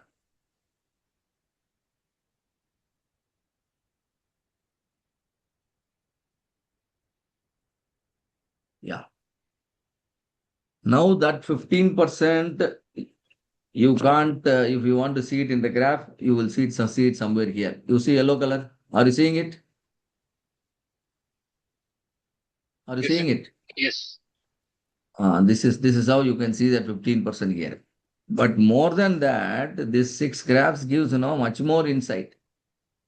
Right? Much more insight in the sense whether repeatability is more or reproducibility is more. And if you look here, the spread we already spoke, isn't it? And Yes, your sir. team is struggling almost everywhere. From part number 1 also spread is there. Part number 10 also spread is there. Even part number 5 also there, 6 also there, 7 also there. So the spread is, too high across all the parts. And when we look at the box plot, operator C is measuring slightly To different lower side. from 1 and 2. Yeah, he is always putting its, readings on the lower side. But these are insights, and still further, you need to apply your understanding, your own common sense, and find out, see whether, conducting a training for operator C is correct or helpful or not, and accordingly you can do that. So, similarly here, operator 1, A, B, and C. A seem to be very good, but B is struggling at part number 4. C is struggling at part number 10. And so in such a direction, you can bring about some changes. All right. Because it is on 15 percentage. Because usually the gauge R&R will be conducted before we do the initial process study, that is CPCP studies. So if it is 15 percentage, we need to go ahead with CPCP studies, and if the values are above 1.67, then we can consider this. You can do that. You can do that. If see, suppose if it is a vernier caliper and you have error of, let's say 15% or 18% or 19%, would you like to continue using the same vernier caliper, or would you immediately go for, replacing, the whole measurement system? Replacing. You can replace if the data is very critical and the instrument is doubtful, the measurement team is doubtful, then and it's a cheaper thing, so you can definitely replace. But if the instrument is, very costly or very, let's say, high value instrument, then in such a case, your point I also appreciate. You can also side by side check CPK, and then, if CPK is satisfactory, then you can use that. So ultimately, the guidelines are there, but still, the common sense should proceed. What are we doing? What kind of decision we are taking? What are we actually trying to do? And you think in those direction, then you will correctly understand what. Okay. But normally guideline says yes, 10 to 30% conditionally acceptable. Okay. Sir, can we select Yes, sir. samples out of the range to check the reproducibility of the operators out of LSL, so whether they are checking consistently or not? Okay. So, which means, okay, correct. Which means your CPK is less than 1. Correct. If your process is, frequently producing, out of spec parts, that means your CPK is less than 1. So I think here, instead of spending more time on MSA study, you must try to control the rejections. Your project should be focusing on rejections. But suppose for reasons, if there are, frequent production of defective parts outside the spec, then you have to include parts outside the spec also as part of your gauge R study. Okay. But however, please note, our denominator is USL minus LSL. Have you noticed in our formula? What is there in the denominator? USL minus LSL only.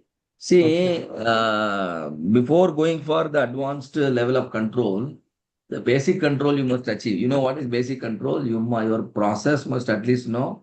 You must stop your process from producing defective parts so frequently. That you must first control. Then only you must come for the advanced tools like MSA and other things.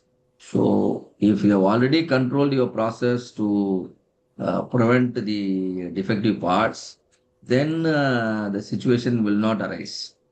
So that's a rare situation. And in such a case, I think you may have to do some other improvement prior to studying what? Gauge R&R study. Okay. Okay. Good question. Okay. Okay, so that's all about the gauge R&R study. Good number of questions, good questions. So we'll take a short break here, 15 minutes break, and then we'll continue. Okay.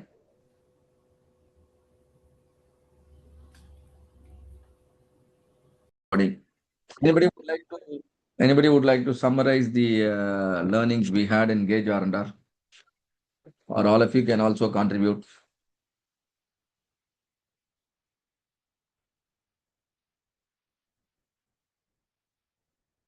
Come on.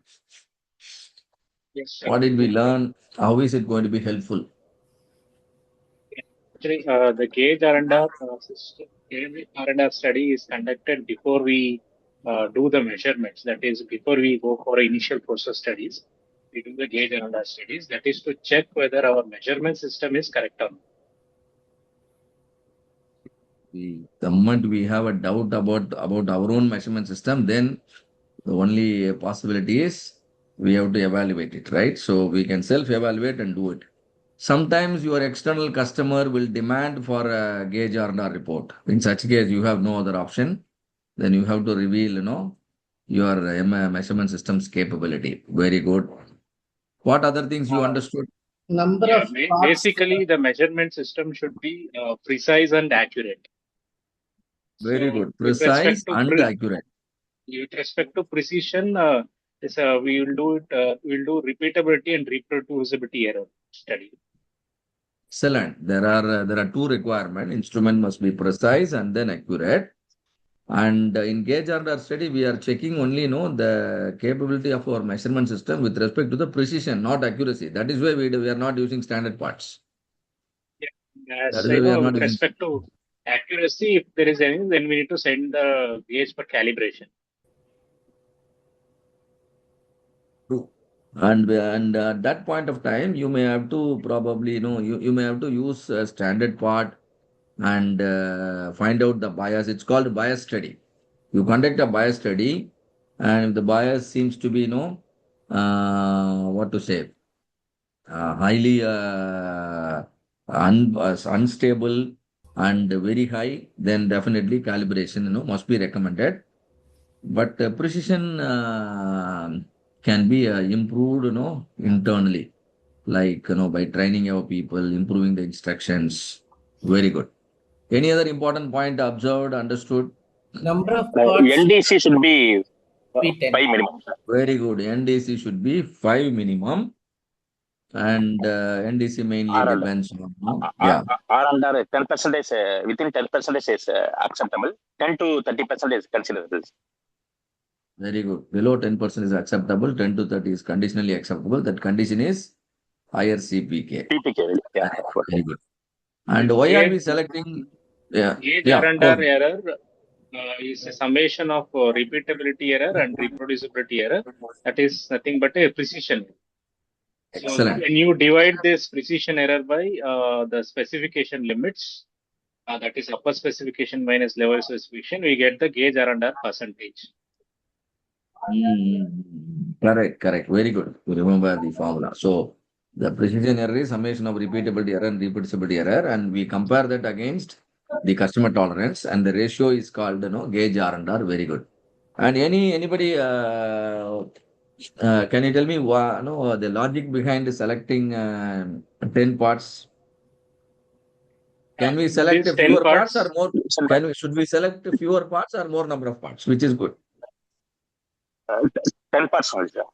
This 10 parts should be covered within the upper specification limit to lower specification limit. and in that 50% should be closer to target value, 50% should be closer to spec limit. Oh, very good. And see, minimum 10 parts. Any number more than 10 is actually good. More the parts, more the data, more the information. So more than 10 is good. And the 50-50 ratio also, you can adjust it. You can also keep it 60-40. And don't reveal that to anybody. And you can check that directly in the graph only. You can make it 60-40 and see whether the 60-40 is maintained or not. So that's how you should do it. And 60-40 means 60 are good and 40 are bad. Bad in the sense they are closer to the spec. Good in the sense they are closer to the target. So basically, And this part should cover minimum to maximum dimension range, right? Well, That's what. selecting. That's why minimum Yeah. to maximum. That is LSL to USL. See, it should represent the process. Not just process. It should represent the tolerance given by the customer. If customer is very lenient and gave a very liberal, wider tolerance, in such a case, achieving gauge earner will be much easier. Because we are talking in terms of percentage. Good. and with respect to NDC, so NDC, I mean, it is contribution of what? Like,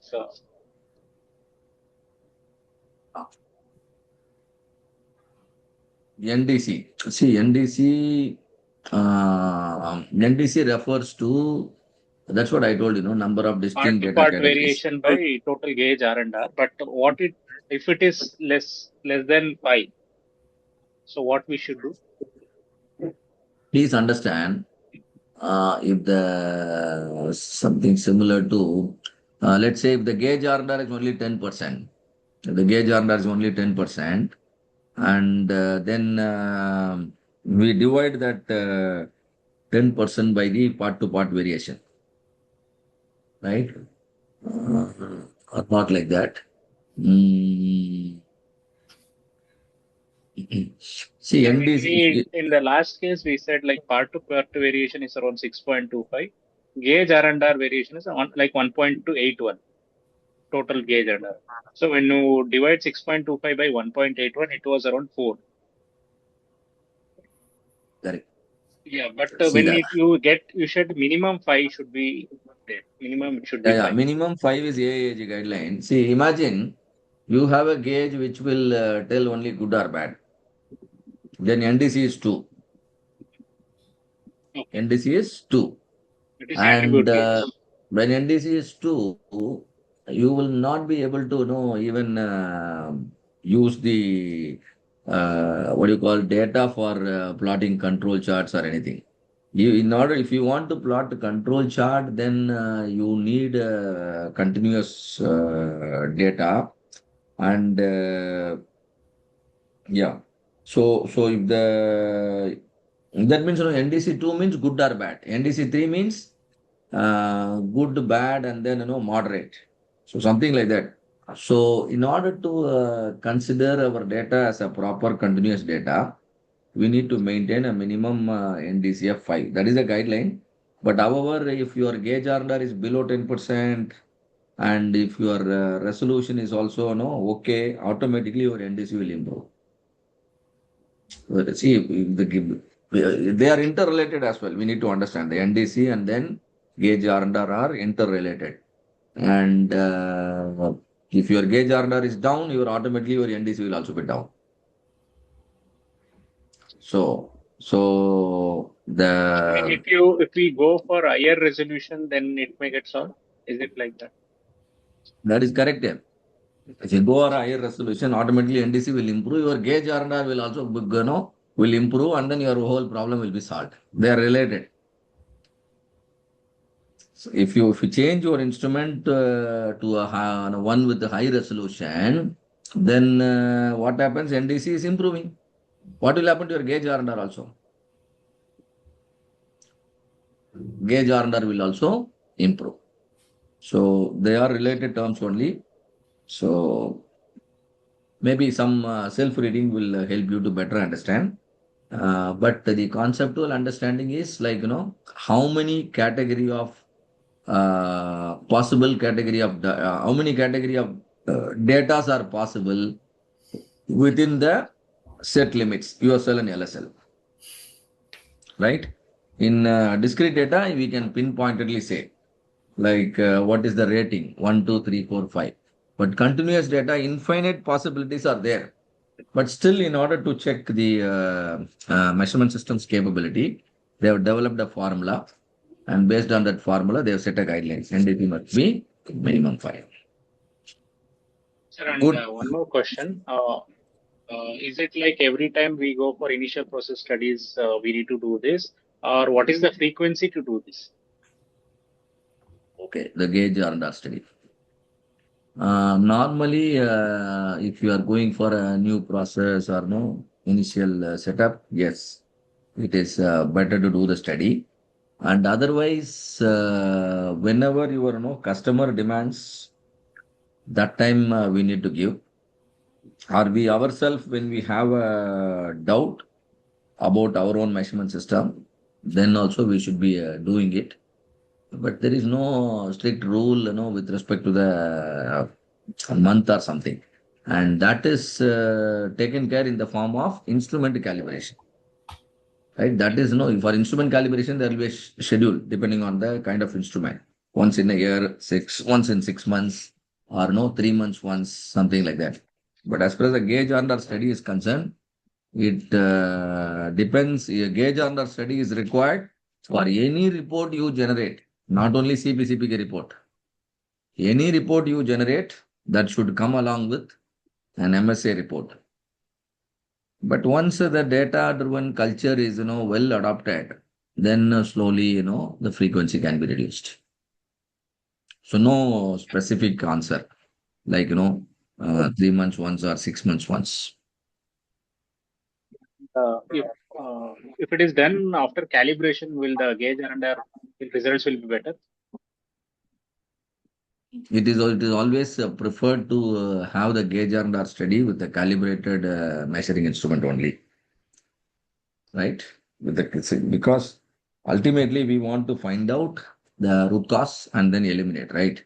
And one common form of root cause is the instrument itself, is biased. So as a regular practice, yes, you can calibrate your instrument and always, prefer to use the calibrated instrument as part of your measurement system in any gauge R&R study.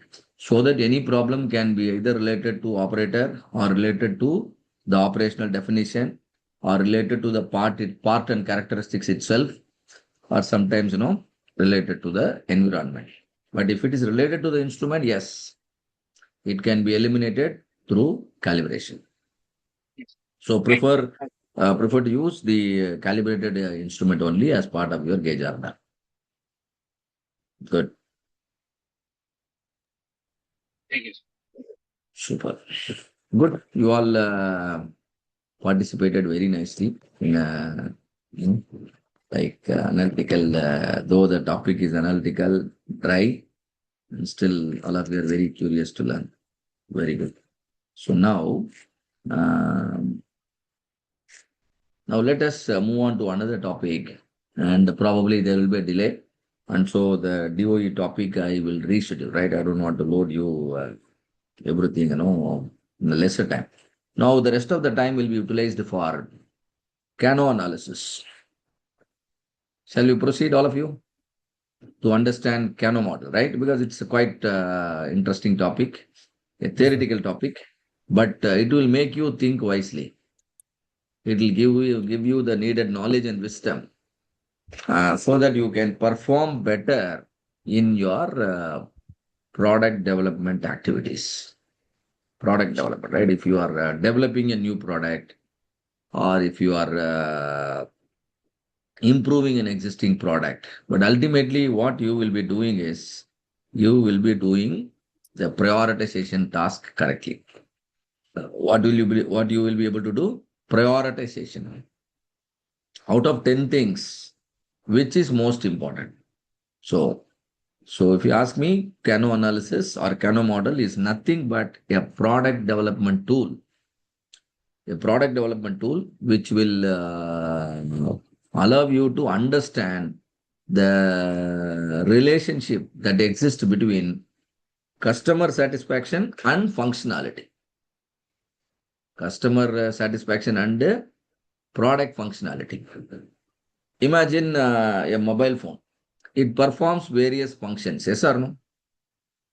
It allows you to make a call. With the same mobile phone, you are able to take pictures. Nowadays, with the same mobile phone, you can use several other applications like WhatsApp and etc. etc. etc. Now tell me, if you want to introduce a new mobile phone in your brand name, what needs to be taken care? If you would like to call your product as a mobile phone, there are certain important features it must have. Yes or no? Yes, sir. Yes. Yes. To call a product as a mobile phone, what are the main features we should not be missing? Suppose if I remove the camera feature in a mobile phone, do you think people will nowadays consider such a device as a mobile phone? No, sir. No. Now camera has now become an integral part of a mobile phone. Similarly, call making, call receiving feature. Can you remove that? You can. Yeah, It has that is the all. basic function. So there are certain basic features, which are mandatory, essential feature. You cannot imagine, uh, uh, absence of such feature. And Kano says such features, without any excuse, must be attended to promptly. Is he correct, Kano? He is correct, right? So Right. tell me few other essential features, like apart from call making and call receiving. Are there any other Speaker, essential features? speaker. Texting, Oh, speaker, I mean hands free, right. right? You Yes. Message, want to texting messages. Bluetooth, messaging, WhatsApp, Bluetooth connection. internet connection. internet Email. connection, Email. browser, email, very good. So all these features, without referring to what the competitors are doing, you must ensure all these features are offered properly. Correct? Yes or no? A very, very important piece of knowledge to all the product development engineers here. If you are part of the product development, and definitely you must know, even if your competitors are doing all mistakes with respect to the essential features, you should not be doing it. Is that correct? Yes. Correct, sir. You cannot say, sir, our competitors are not giving this feature, so let we also don't give. No, no, you are wrong. This is an essential feature. You should not be doing. Similarly, the Nokia, we all know Nokia, right? So Nokia, some point of time they were number one, but all of a sudden they have to quit. To such an extent, the problem happened. The mistake what they did, they didn't understand the Touch entry screen. of touch Android. screen Android. Yeah. Android went to them and wanted to collaborate, but they denied. And they thought, what they are doing is already, the perfect one.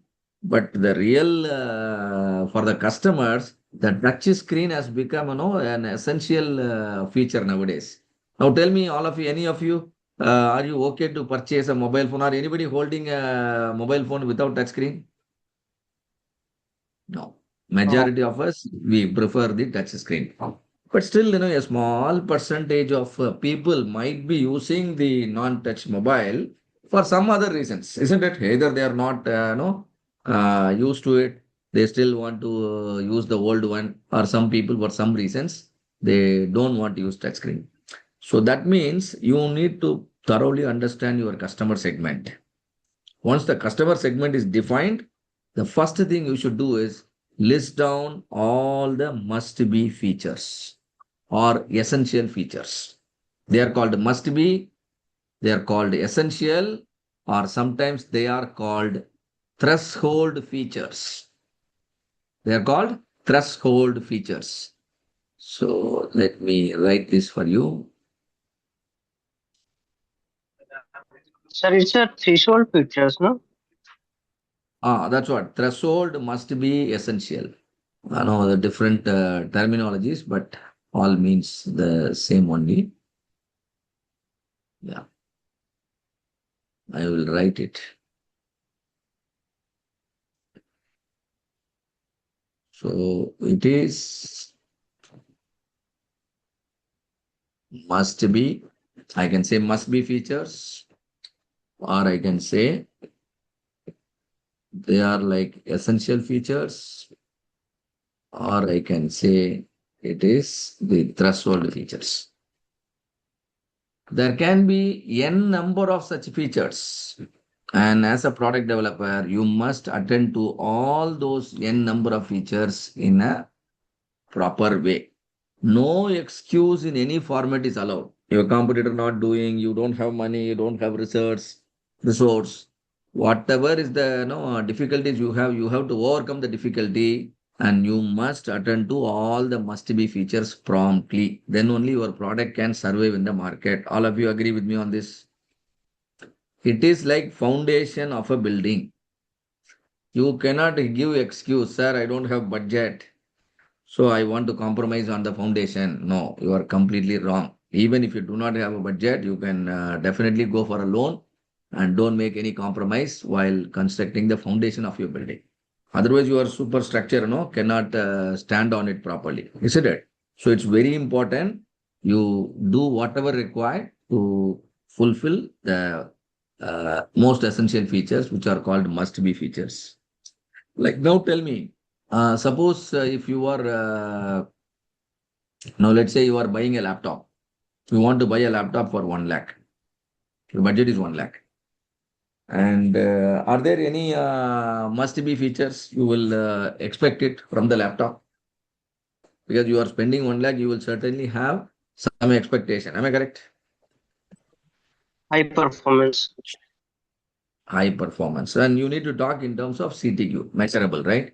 That means, you are talking about the processor speed, or he is talking about the RAM speed. In terms of RAM, tell me, for a laptop with a budget of 1 lakh, what is the bare minimum the RAM speed should be so that you will consider buying it? 4 GB will do? No, sir. At least 16 GB. 16 and Oh, above. at least 16 GB RAM should be there. Then only you are okay to purchase a laptop of budget minimum 1 lakh, isn't it? So this is how the customer knows, because they keep an eye on the market, isn't it? What so many players are doing, and so definitely you should also have a clear idea, and accordingly you should be doing. So imagine, so all the must be features are okay for you. Imagine, let's say you are actually buying a laptop from a platform like Amazon or Flipkart or some other platform.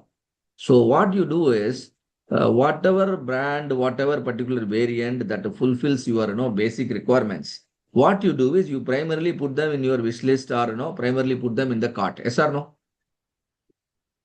Why are you putting certain variant in the cart?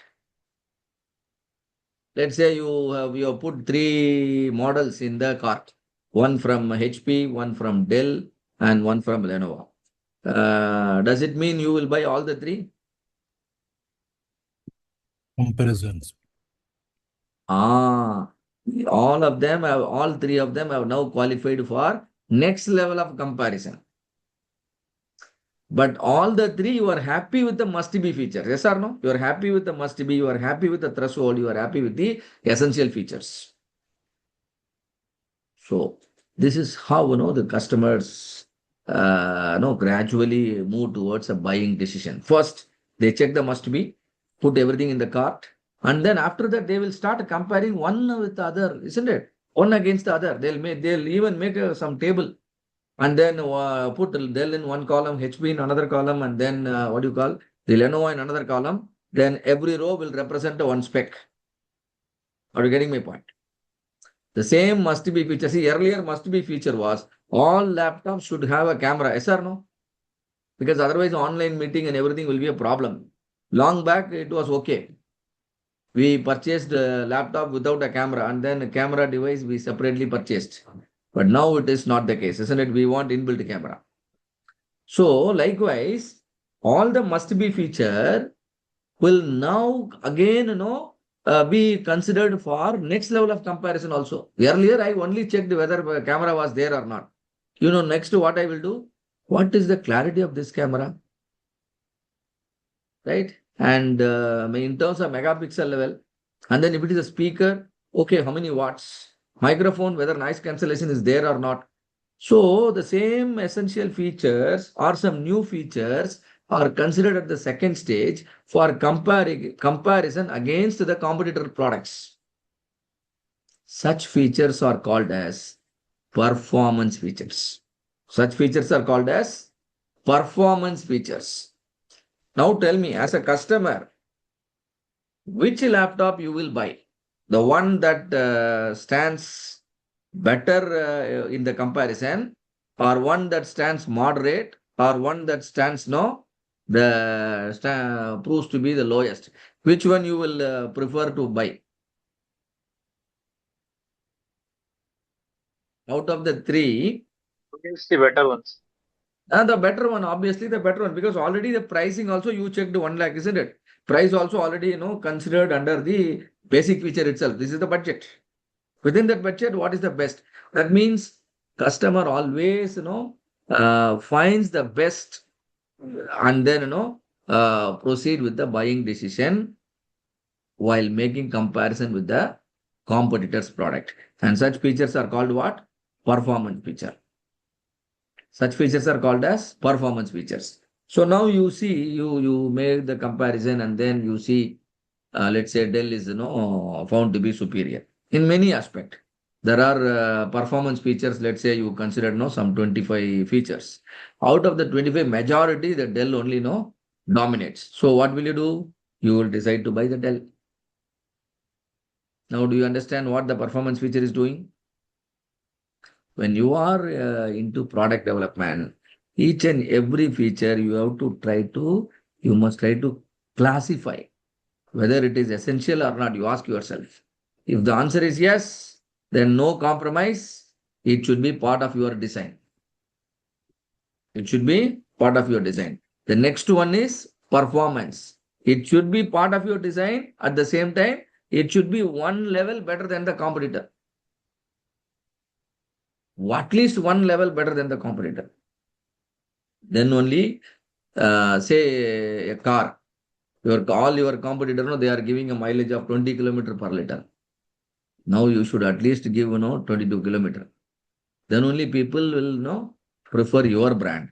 So that's how the performance feature will influence the customers. And now the Dell, let us say Dell is good in many of the feature, and you decided to buy the laptop. When you are about to purchase, when you go to the checkout page, they are flashing a new message now. Congratulations, you have 10,000 rupees cashback offer right now available. If you complete the purchase, you will be eligible for a cashback of how much? 10,000 rupees. This was not committed to you earlier. But now once you are on the checkout page and you see that 10,000 rupees out of 1 lakh is really a good offer, isn't it? So 10,000 rupees coming back, and out of the 1 lakh you pay. And now this will certainly lead to satisfaction, higher level of satisfaction. These kind of features are called delight features. Tell me what kind of influence it will have. It will make you to quickly complete the purchase, yes or no? It will make you to quickly complete the purchase, plus you will also tell about this particular offer with your friends and colleagues, yes or no? Hey, today I purchased and I got cash back as well. And they also made me to purchase some additional devices like some speaker, some wireless keyboard, some laptop bag, and all that I can buy for 99 rupees. They allowed me to buy all these important accessories for just 99 rupees each. These are all called what? Delight features. What the delight will do? It will help in closing the sale faster, as well as it will lead to it will help in converting your customers into loyal customers. They'll become your promoters. Your NPS score will improve, yes or no? Net promoter score. Those who are into the customer related KPIs, and this information will be very helpful. So what are the three kind of features? Must be Essential features, performance must feature, delay be features. must be is otherwise essential, otherwise threshold. And the first level is must be. Second level is performance. The third level is delight. Delight. If you are a product developer, Tell me, in which order you would like to respect the features? Would you like to first respect the delight, or would you like to respect the must be first? Same order which we discussed. Very good. Same order we discussed. First, you spend all your energy in, setting the must be correct. It's like constructing a house for your family. First, you do the foundation correctly. Then you construct the building. Then only you should go for the beautification around the building, isn't it? A garden area, a swimming pool, and all that. If you straight away put your money, put your budget on swimming pool and garden, then your building will be incomplete. No family, would accept that, isn't it? And similarly, in any case, even if you are running, constructing the building with a lesser budget, there shouldn't be any compromise on the foundation. This is what Professor Noriaki Kano was suggesting to all the product developers. Now we will go through the slide and try to understand, his way of explaining the relationship between product features and the customer satisfaction. So any questions so far? Easy to understand? Yes, sir. Yeah, maybe slides, Kano model here. Yes. Yes. You are seeing my screen on my slide on Kano model.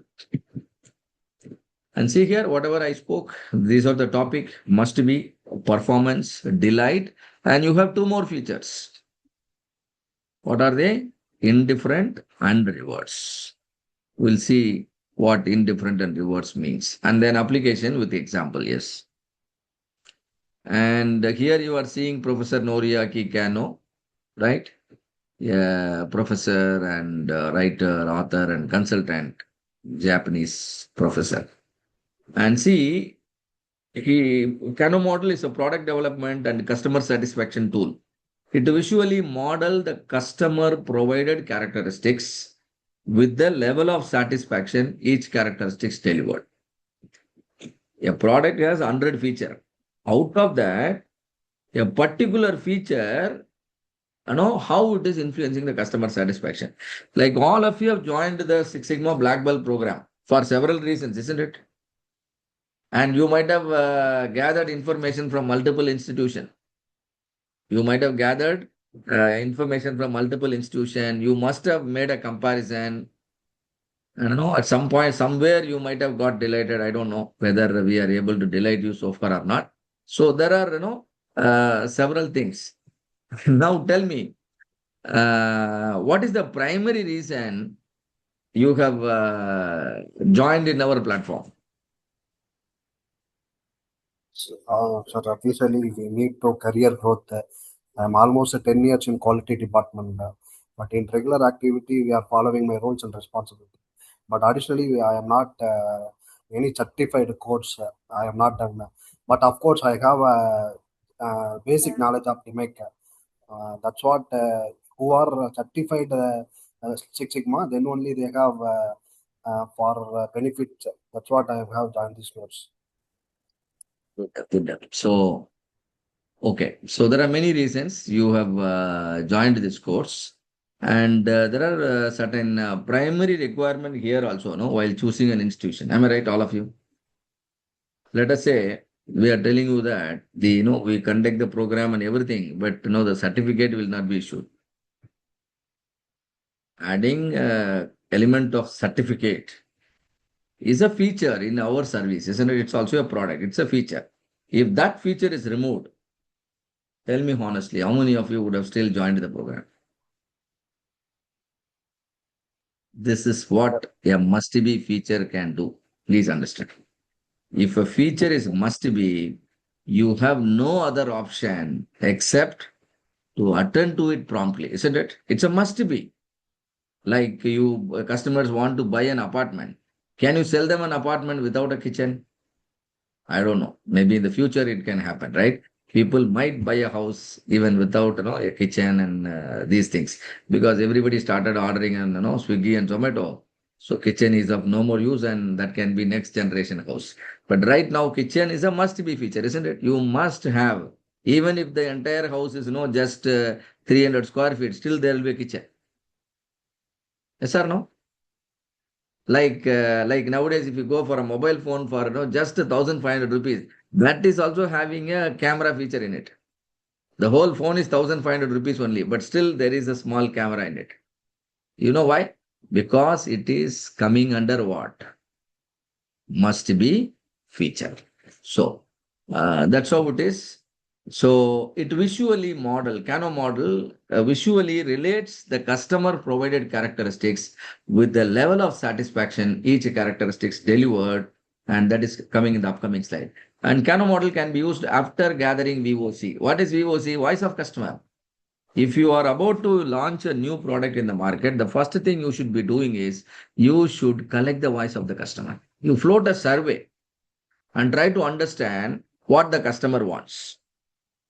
Like I was telling you, you want to introduce, let's say, let's not even take tough examples. Let's say you want to introduce a water bottle for kids. You want to start, say a new business, launch a new product. And what is your product? Water bottle for the school going children.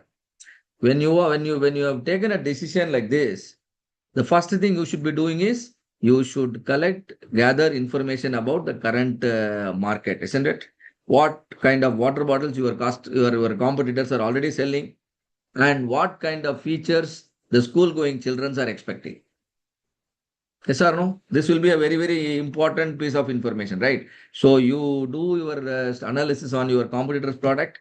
At the same time, identify your target area audience and float a survey and collect as much information as possible. All right. And afterwards, you can actually write them in a order of importance. So it allows the product development team to focus on optimizing the essential features of a given product.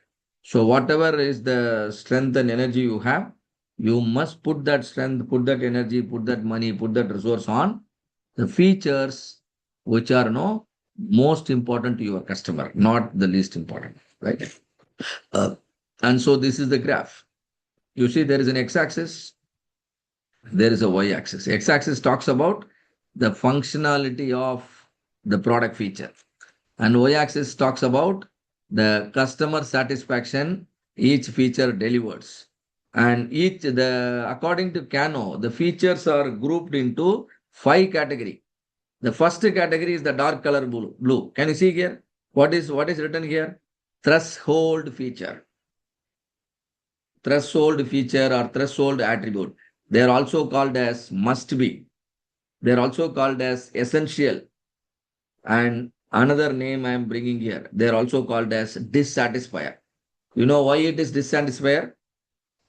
Its presence will not have any impact on the customer satisfaction, but its absence will definitely have a dissatisfaction. Are you getting my point? A company has produced a laptop with all the parts brand new. A company has produced a laptop and they are telling you, sir, each and every component inside, the screw is also brand new screw. Is your satisfaction going up hearing this feature? No. But you come to know that they used so many used parts inside the laptop. The moment you come to know, they have even used old parts inside a laptop, what will be your reaction?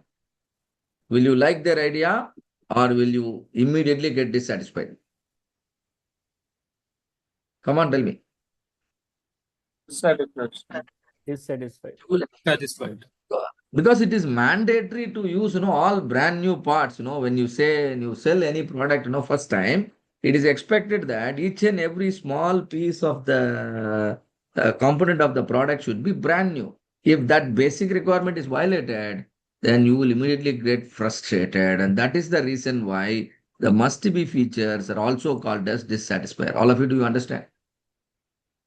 I don't know whether that will give satisfaction or not. The presence will not give satisfaction, but absence will give what?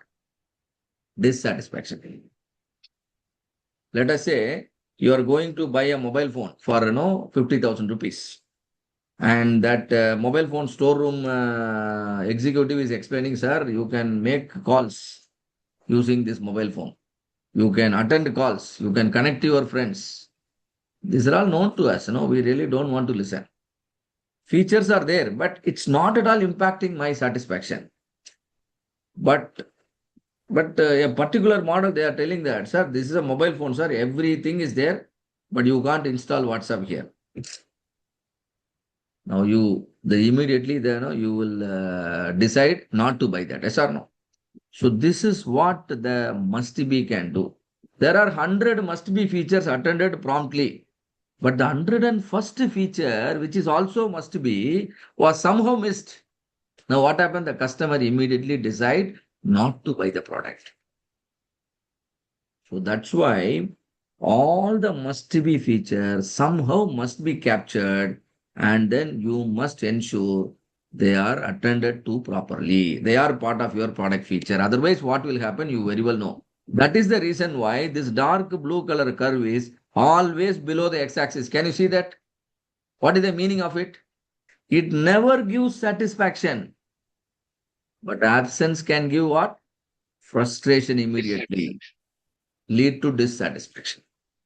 You do a lot of good thing about the must be, but it will not be spoken.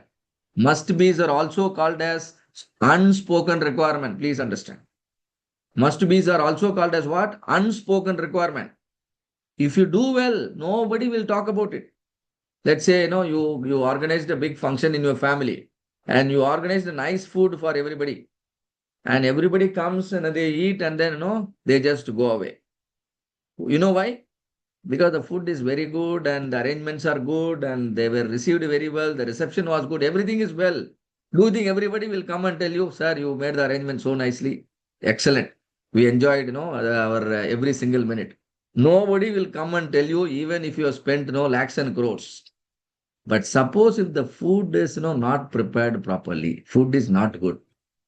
Tell me what will happen. Everybody will, start speaking about it. Yes or no? You just cannot hear their words. Because that is part of a must be feature while organizing a function. Yes or no? So you cannot take too much risk in those areas. Am I correct?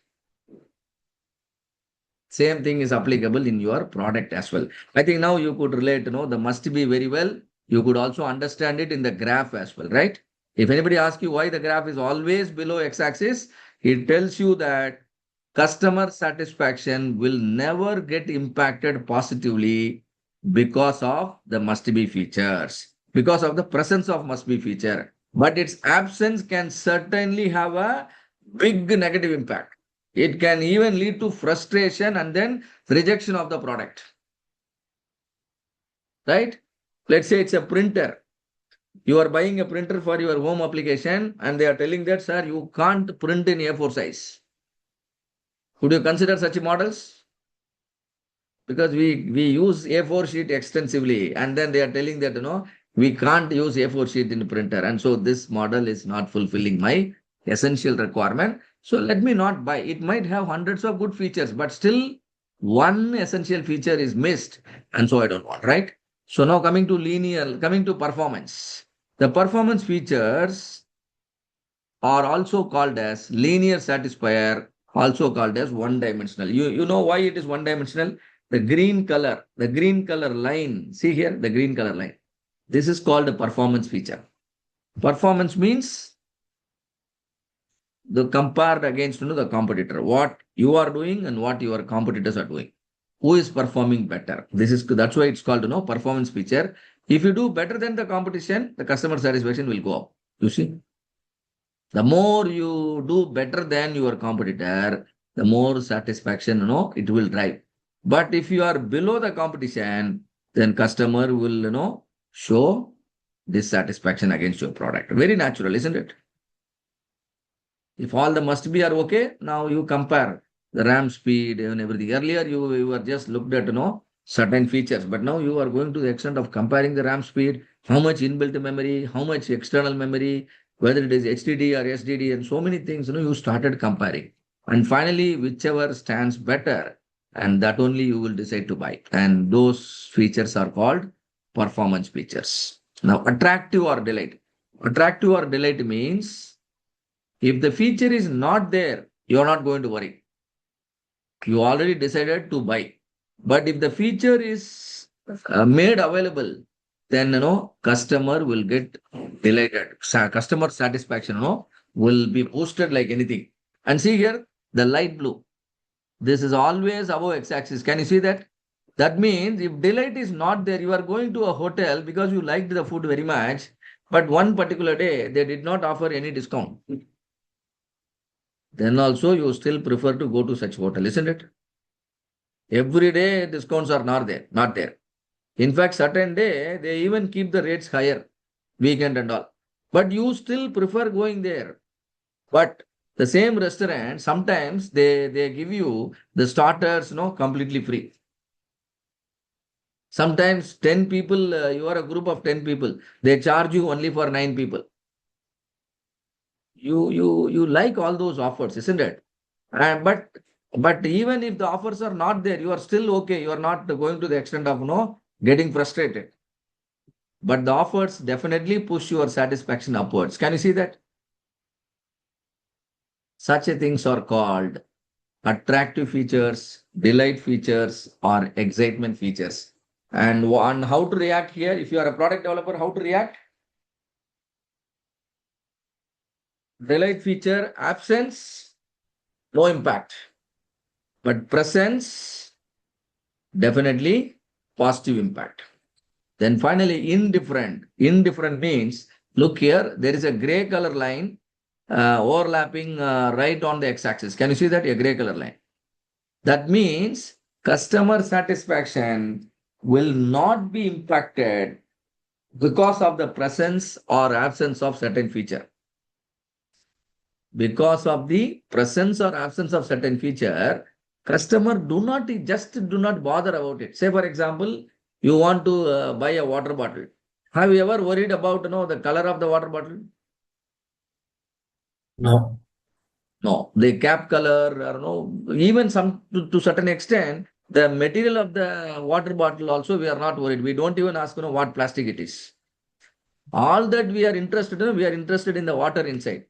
Because customer may not have awareness about everything, so they tend to ignore certain feature. In those are the areas where the company must deal it diplomatically. First, they have to check whether are there any regulatory guidelines with respect to such feature. Because customer they are not going to check that. But still, if there is a regulatory guideline, then it must be considered equivalent to essential feature. Yes or no? Yes, sir. Features related to safety, see features related to regulatory guidelines, they are all no question asked. They must be attended to it. Even if customer lack awareness, if you ask customer, they'll say, sir, okay. But for you it is okay, but for us, it's a regulatory requirement. So I should fulfill, isn't it? So such features are indifferent features. One example, the fueling point in a car. The fueling point in a car can be to the right side of the driver, and it can also be to the left side of the driver. Will it make any difference? No, sir. Only we need a fuel only. That's all. We need a provision for feed the fuel. That's all. It can be on the right side, it can be on the left side. Similarly, position of the car engine in the front side. Can it be on the right side of the driver or left side of the driver? As a car buyer, do you have any preference, any choice? Do you ever check? Engine can be on the right side, engine can be on the left side. But mechanically, technically, they might have some advantage keeping the engine on the right or left or front or back. But as a car buyer, I have no priority at all. So the position of the car engine becomes an indifferent feature. We don't even worry whether engine is there or not. Yes or no, while buying a car. Anybody checked whether engine is assembled properly or not? No. As long as the car can start and it can move, we are okay, isn't it? So customer do not even bother, checking certain features, and those features are called indifferent features. But as a product developer, what is your responsibility? Tell me, one of you. If a feature is indifferent, what is your responsibility? Can you just ignore that? Can you also ignore that or not? No. No. Just because customer do not have adequate knowledge about the importance of certain feature, now that responsibility you must take it in your hand. Represent the customer, protect them, and you will not do this always in a sensible manner. That's where regulatory guidelines are coming, isn't it? Whatever key characteristics, the regulatory guidelines will clearly put a guideline there. And so when you follow that, your customer is protected, environment is protected, isn't it? And the society is protected, because sustainability is very important. We need to ensure the earth is available for the future generations as well. That So is all must those be. things. Yes, sir. Come again. That is must be. Yeah, that's what. Yeah, that is must be.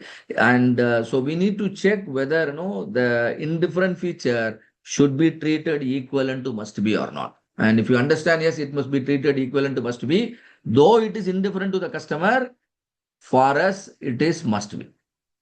All right, that way. But if it is indifferent at the same time, and it can be ignored, then you can ignore. But otherwise, you deal with it diplomatically. And the last one, reverse. Reverse feature means if I add a certain feature, that will tend to disturb the other existing features of the product. Have you noticed sometimes? Because a new feature is added into the product, you know what will happen? That will disturb the other existing features. Say, for example, I have already released an electric bike. Now, customers are complaining about, what you call the sturdiness of the bike, and the bike is not really rigid, and, it breaks into pieces when, if there are any, even small accidents, the parts are, simply breaking into pieces. So, the product development team, they have decided to increase the weight of the product, self weight of your vehicle, because they want a sturdy and strong vehicle. So they need to increase. If I increase the weight of the vehicle, from the chassis to wheel to everything, will it not affect the other features? What will happen to the mileage? Yes or no? handling.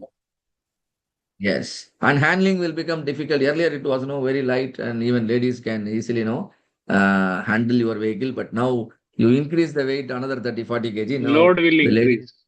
load The will load. increase. Mm. Yes, And and similarly, the what you call, if it's an electric vehicle, the range can come down, and you might now need a heavy battery. So one feature can actually disturb the performance of other features. They are called reverse feature. So the moment you understand the feature is a reverse feature, you must try to eliminate it. Like reverse in the sense, the more you give such of reverse feature, it will lead to more dissatisfaction. And where is reverse here? Reverse is red color. The more of reverse feature and more of customer dissatisfaction. Let's say, a website demanding too many clicks. A website is demanding too many clicks, for each and every small information. And definitely customer will get irritated. So you bring down. And similarly, the buttons in a shirt. How many buttons are preferred by customer in a shirt? You can look at your shirt and tell me how many buttons are there. Normally 5 to 6. Okay, 5 to 6 buttons. 5 to 6 is a must be, right? Because without button, it's you don't like. But 5 to 6 is actually must be. But then let's say there are 28 buttons in a shirt, and you will get irritated, because for putting the button itself you might need you have to waste 10-15 minutes, which no customer would like. So a feature at up to certain level, it acts as a must be, and beyond which it suddenly becomes what? Reverse. So as a product developer, you should know all these things, and this one single graph can explain all of these things very nicely, isn't it? Do you understand the meaning of why this graph is always below x-axis? Below x-axis means no impact on customer satisfaction. And why, when you come on the left side means you make a mistake with respect to the must be. You make a mistake, then imagine what happens to the customer satisfaction. Customer is now getting frustrated. He can even file a case against your company. Let's say your mineral water that you produced and the TDS level is very high. If the TDS level is maintained very well, you added some what to say, you followed some neat procedures, and nobody speaks about all those good things. But the moment somebody understand your TDS level is very high when they drink your water, you know they will immediately go for a case. Yes or no? That's the problem. And performance means these are features which are compared against your competitors' product features. You should be, so before they could do that, you must do that. Before they could do that, you must do that and ensure you are one level above the competition. Yes or no? At least one level, not more. If you are just one level up, one level better than the competitor, then your quality level is accepted. Your quality level is accepted. This is called AQL. What is AQL? Acceptable Accepted quality. quality level. Why do we call it acceptable quality level? You studied the competitors and you found what the competitors are normally doing. For a 1 lakh laptop, what all the competitors are doing, how many GBs of RAM, what is the what is the processor speed, what kind of screen they are giving, what kind of camera they are giving. You create a list, and wherever there is a possibility, you slightly improvise. And now your quality level is acceptable. Yes or no? This is called AQL, acceptable quality level. Very good. This is how you must be targeting while dealing with performance feature. First of all, you should know which is must be, which is perform. Must be, no need of any comparison. It's a common sense. If it is must be, don't worry. Even if your competitors are doing a mistake, don't worry. You do it correctly. But performance, yes, you need to compare. Attractive means this is going to be lead to delight. This is going to make your customers loyal to you. They can bring more customers. They can come back to your business and do the business again and again. Now tell me, this is a kind of hand washing facility provided in a restaurant. What kind of feature it is? Can you go back one slide once again? Hand wash facility in a restaurant. What kind of feature it is? Dissatisfied. Dissatisfied. Very good. Which means must be, isn't it? A hand wash facility is a must be feature in a restaurant. Its presence, nobody appreciates. But its absence, everybody will talk negatively. Call making and call receiving feature in a smartphone. Must be. It's a must Essential. be. Yes, essential. A kitchen in an apartment. Essential. I think for the current generation, it is must be. Next generation, we need to wait and see. Okay, printer with A4 size printing capability is a Must be. must be. Seat belt in a passenger car.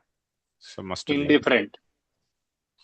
Oh, really? Yes. As a car user, for me, whether no seat belt is, I normally don't like wearing a seat belt, but there is a regulatory guideline. Yes, sir. As a regulatory part of it is, I must need. Seat belts are there in all seats nowadays. You can see in the car. Yeah. Mostly, Regulation. many people not even aware of it. No, where that seat belt is provided. They are just sitting, but And there it is is provided. in market there is one plug which inserts into seat belt. They need not wear the seat belt at all, so that it will not give any alarm.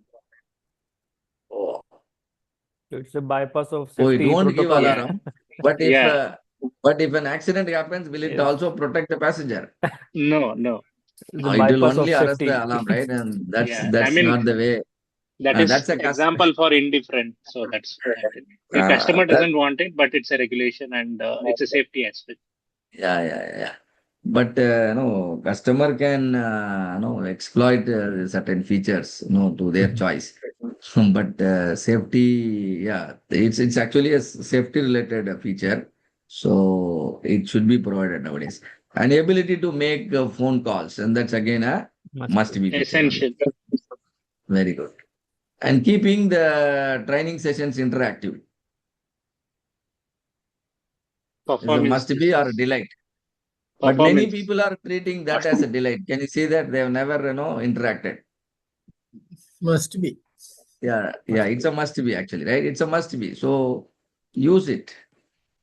Okay. So attributes related to safety and self-starter in a two-wheeler or a car.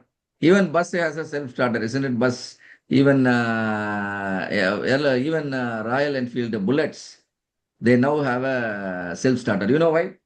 Earlier you have to kick and start.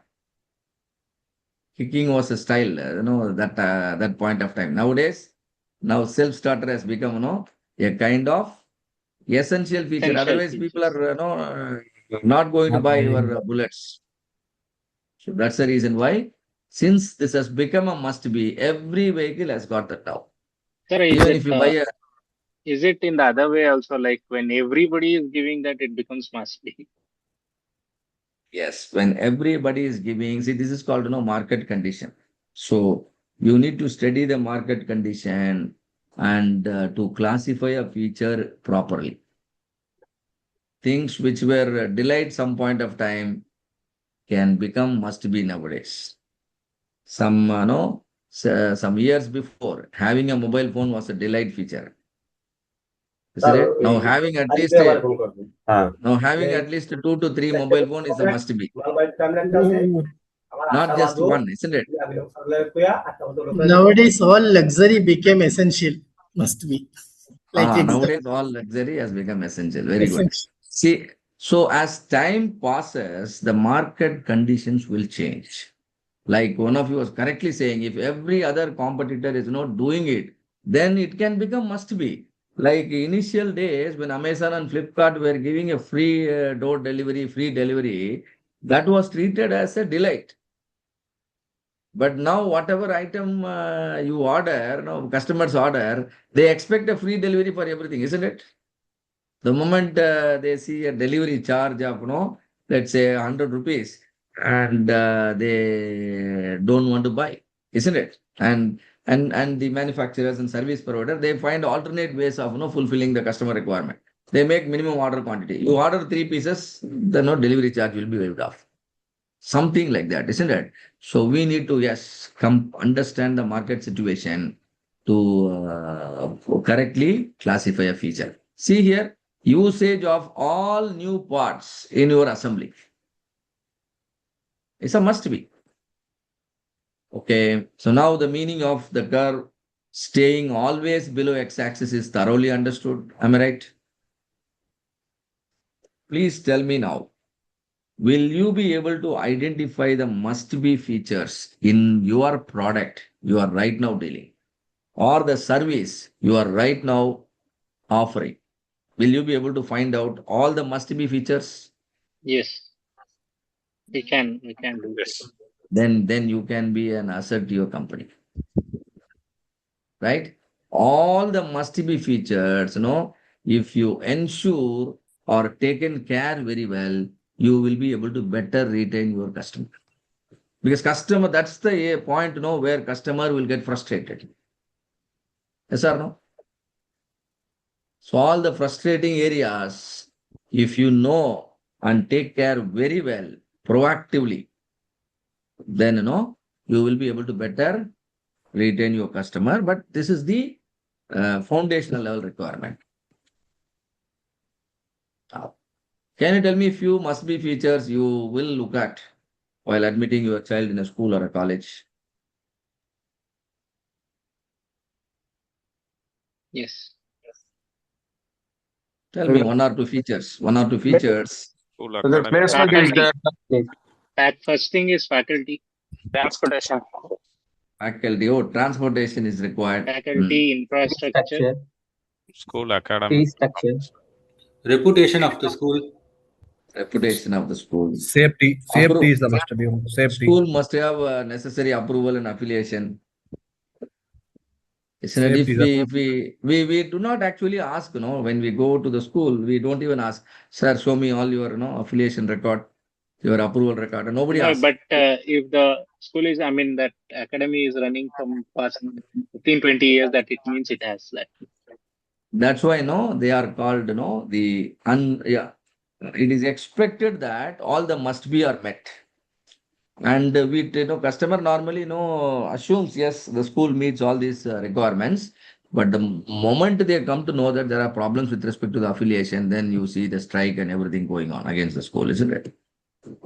So basic infrastructure, approval, affiliation, the basic safety, basic classroom, basic faculty, and all that are must be features.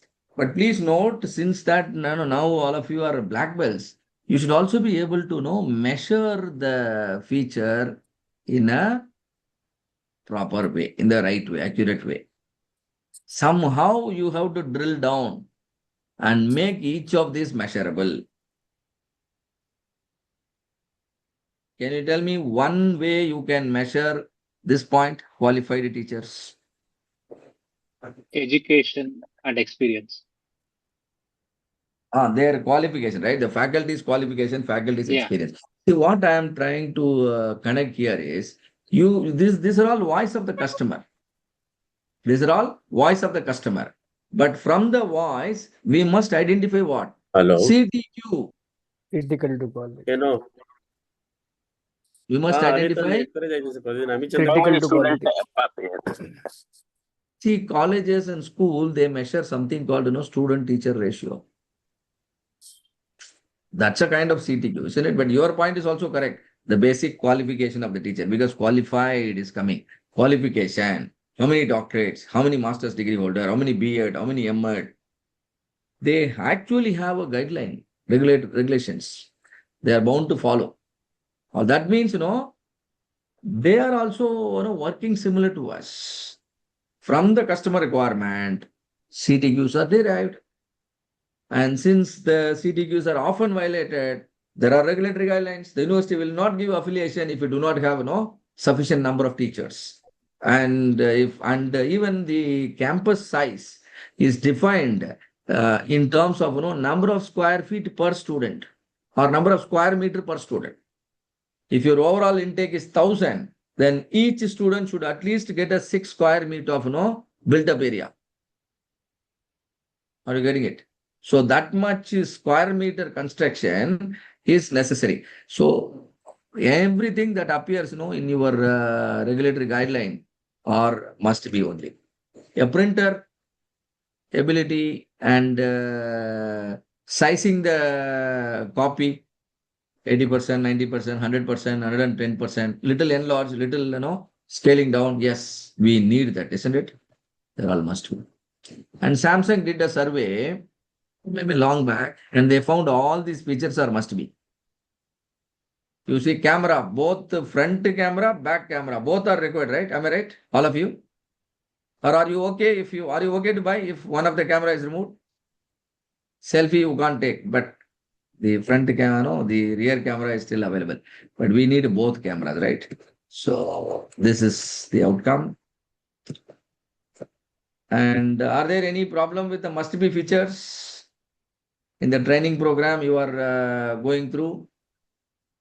If anything of such natures, tell us, privately. Don't tell outside, and we will try to correct it. Yeah, that's a very sensitive gaps which you need to fix on top priority. All right. So performance feature, yes, we talked about the theory. You see, it's going up as well as coming down. That's why it's called linear satisfier, called one-dimensional feature, also called performance feature, and all these names. If you are going to a buffet lunch, probably you compare, the number of varieties against the price, isn't it? One hotel is charging 2,000 rupees per plate. Other hotel is also charging 2,000. Now, obviously, you will compare how many varieties you offer, how many varieties they offer, how many veg, how many non-veg, isn't it? That means the number of variety is a performance feature.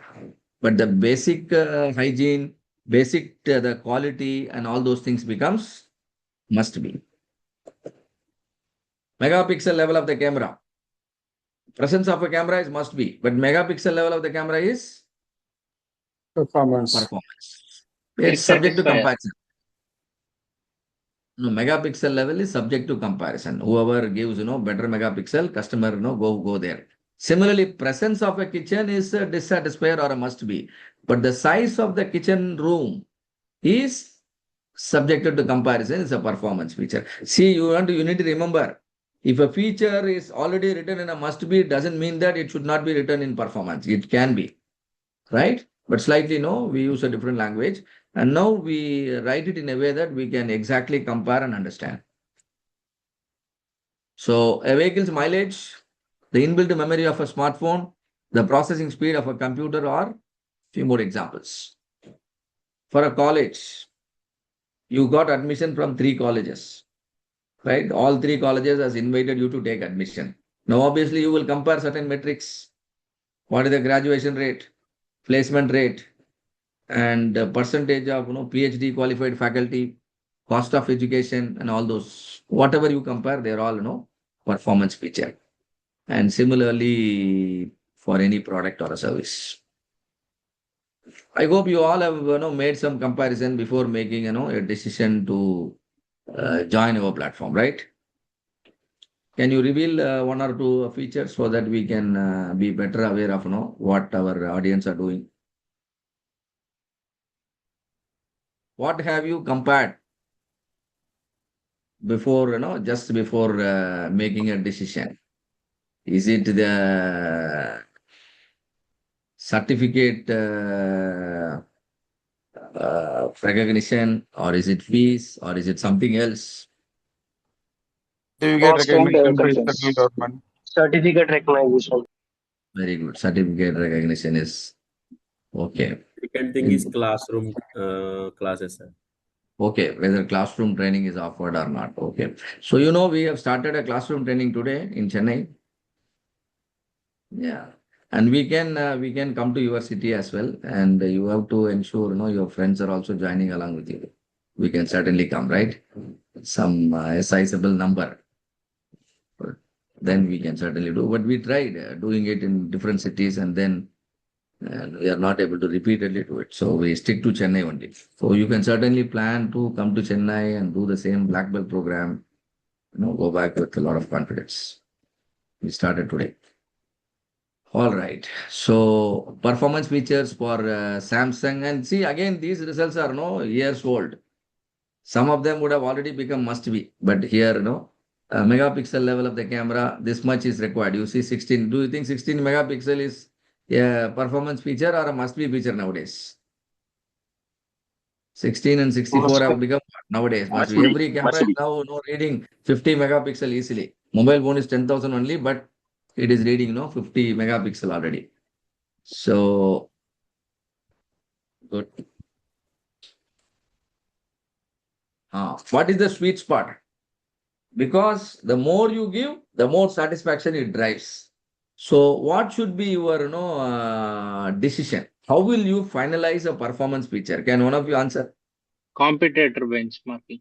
Very good. You should do a competitor's product study and find out what are they doing. You try to quantify, and then you just go one level better. That's it. A little better than the competition. That's the idea. So enhanced functionality will typically lead to higher satisfaction. So the development team will have to consider whether enhancing a certain feature will help. Minimum rule is you should be better than the competition. But further increasing, if you further increase, you should understand whether your competitors are willing to pay further. Correct, right? Whether enhancing a feature will help differentiate the product from the competition in the eyes of the customer, or this is this point. Cost of enhancing a feature should be lower than the extra cash. If this is not happening, you are not really checking in terms of money, monetary value. At least this should happen. You add a feature, and that should at least help differentiate your product from the competition. These are the reasons people sometimes go beyond the acceptable quality level. Yeah, nowadays people are Or technology. putting that navigation in the two-wheeler also. GPS attached to the two-wheeler. Correct. A wow feature. Yeah, now they are If it is expecting it because the people are traveling long. They are traveling on the weekends. Now they are expecting the GPS to be incorporated. true, true. If gradually all the brands are giving, the GPS feature, then that will become, must be gradually. But theoretically, yes, daylight means it stays always above the x-axis. And an offer, pay for three, but four can, come. And money back, no EMI for 1 full year. And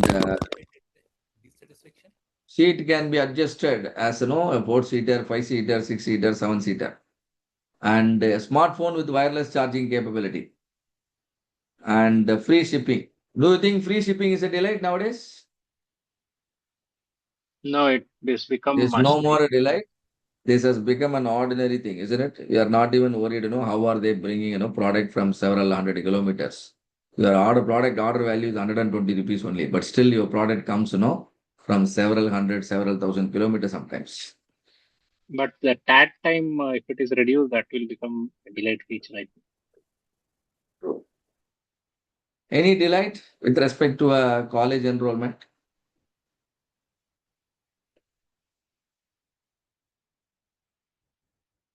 Earn while learn. Career Hmm? growth. Net Scholarships, value, Or scholarship. scholarship, study gas abroad, value. tuition fee waiver, free hostel, free transport. And these are certainly delight features. And are there delight features with respect to the printer? Look here, mobile compatibility, phone compatibility. You can print from the phone. Is it a delight? You can give Yes. printout directly from your mobile phone. You open the PDF in your mobile phone. From there itself, you can give the print. Yes.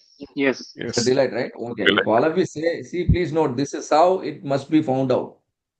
You have to directly ask your, customer or segment. You have to check what majority is telling. If majority say yes, yes, yes, then this must be retained as delight only. But tell me, Wi-Fi connectivity, is it a delight?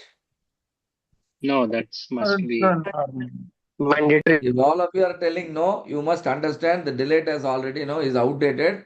It has already become must be. Yes or no? yeah. In Yes. order to understand what exactly is the feature, you thought it is delight. And your customers are telling, if the Wi-Fi connectivity is given to a printer, the printer price range is only 10,000 rupees, but still Wi-Fi connectivity is there. So all your customers are selling, sir, I'm very satisfied. I like that feature. And then you have to ask another question. If I remove that feature, if that feature is same price, but that feature is, not available. Now will you buy this printer? Now, what do you think they will say? They will say, I am not going to buy, isn't it? That means It if it is decides. there, you are feeling happy or no, you are finding it okay. But if it is not there, you don't want to buy. That means, is it a delight? No, So it's actually a must be, isn't it? must be So in order unspoken to requirement. correctly classify whether a feature is must be or performance or delight, you have to ask, question two way. One is a functional way, another one is dysfunctional way. First, you tell your customer this feature will be offered. How do you like the idea? Oh, I am delight, I am satisfied. But if the feature is removed, how do you like the product? No, I get frustrated. That means, it's a must be. If I remove and they don't bother, then only it is called delight. Are you getting it? All right. So that means, you have to even set the questionnaire, in a very careful manner so that you will capture the customer requirement properly. Right. So, do you have any suggestion or to bring delight in our training program? Can you suggest so that you really get delighted and then you become very loyal and then you bring another 10 people for the next batch and all those things we really want to happen. So, what should we do? Come on, you are already ready to do that, right? We can include the 5S class, 5S classes, including this black belt. Maybe it will be delayed. Okay, Free. you mean to say Free. some additional courses can be offered, free, right? Yes. Okay. Okay, good. Then, And one, I think you already have, like, if it is, then, I mean, few people can also qualify to Master Event and they can also become trainers here. yeah, we are doing it. And We the are already doing it. And total money is yeah, one important qualification for returned back. conducting Six Sigma training in our platform is they should be our alumni. So all the faculty you see in our platform are alumni only. And so you can also appear here as a faculty, and there is a guarantee that you can earn back, your Our money investment. we spent. Definitely, no doubt. So any of you would like to build, a parallel, kind of some revenue generation, yes, you can actually explore, and if you do well, and it can become a permanent source of income as well. And the minimum guarantee we could give is we could certainly allow you to get back all your investment, right? So explore that. So you don't have to worry about upgrading your learning in this field. But to further upgrade, yes, all of you have to do one project as well, right? So take our assistance and then you can do it. All right. And the sweet spot for delight is, and your goal should be to wow your customer with as little investment as possible. Isn't it? Because survival is also important, right? Just because you wanted to wow, and you should not vanish. So you should be careful. And the features that were once considered attractive will eventually become what? Must be or one dimensional, isn't it? So, like the camera feature and free delivery, free installation, and all those things were delight initially. Oh, they could come and deliver free at our house and then do the installation. Now they become mandatory. But please note there is an important instruction: wow your customer only after crossing AQL. What is AQL? Acceptable quality level. What will happen if you wow your customer before crossing AQL? Can you answer this question? Dissatisfaction. Let's say a restaurant, they do not have proper hygiene. The food taste is not achieved. That means they have problem with respect to the must be. They have problem with respect to the performance. But they wanted to work on delight. So what they do is 1+1 offer or unlimited buffet for a minimum charge 500 rupees. Tell me what will happen. It The leads moment to they announce, People, the Still, entire city will be in that restaurant only. no, But still no. that, People won't come, I think, because their ah, quality is not maintained. but the problem is probably that day will be the last day for the restaurant also, isn't it? Every day will come and just for the day. And the next day onwards, all of them will decide not to come again. And so it will be a closing ceremony. It's not actually a no, you are not actually converting your customers into loyal. So you have to be very, very careful. Try to wow your customer, try to work on the delight only after ensuring you worked enough with respect to the must be and performance. Clear? It's like your shirt. Only after your shirt you should put your tie, isn't it? If you change the order and straight away put your tie, and without the shirt or with an ugly shirt, it may not look good, right? So maintain that order. Same logic here. Oh, this one is the indifferent, right? So indifferent means no impact from the customer perspective. But from the process perspective, business perspective, regulatory guideline perspective, safety perspective, and the particular feature should be given the needed respect, right? But from customer point of view, they do not worry. Like sometimes, the type of plastic used in your water bottle, and then whether the gas tank is fitted on the right or left, the inner color of your printer casing. Normally, people don't worry about the inner color. Where the outer color is important for the aesthetics of the product, but not the inner color. Reverse, yes. You make sure there are no reverse feature. Make sure while adding a feature, no, it doesn't disturb the importance of other existing feature. Like, see here, this restaurant has put, the tables and chairs. Tables and chairs are essential, isn't it? But they have put it in a way that the situation has become what? Reverse.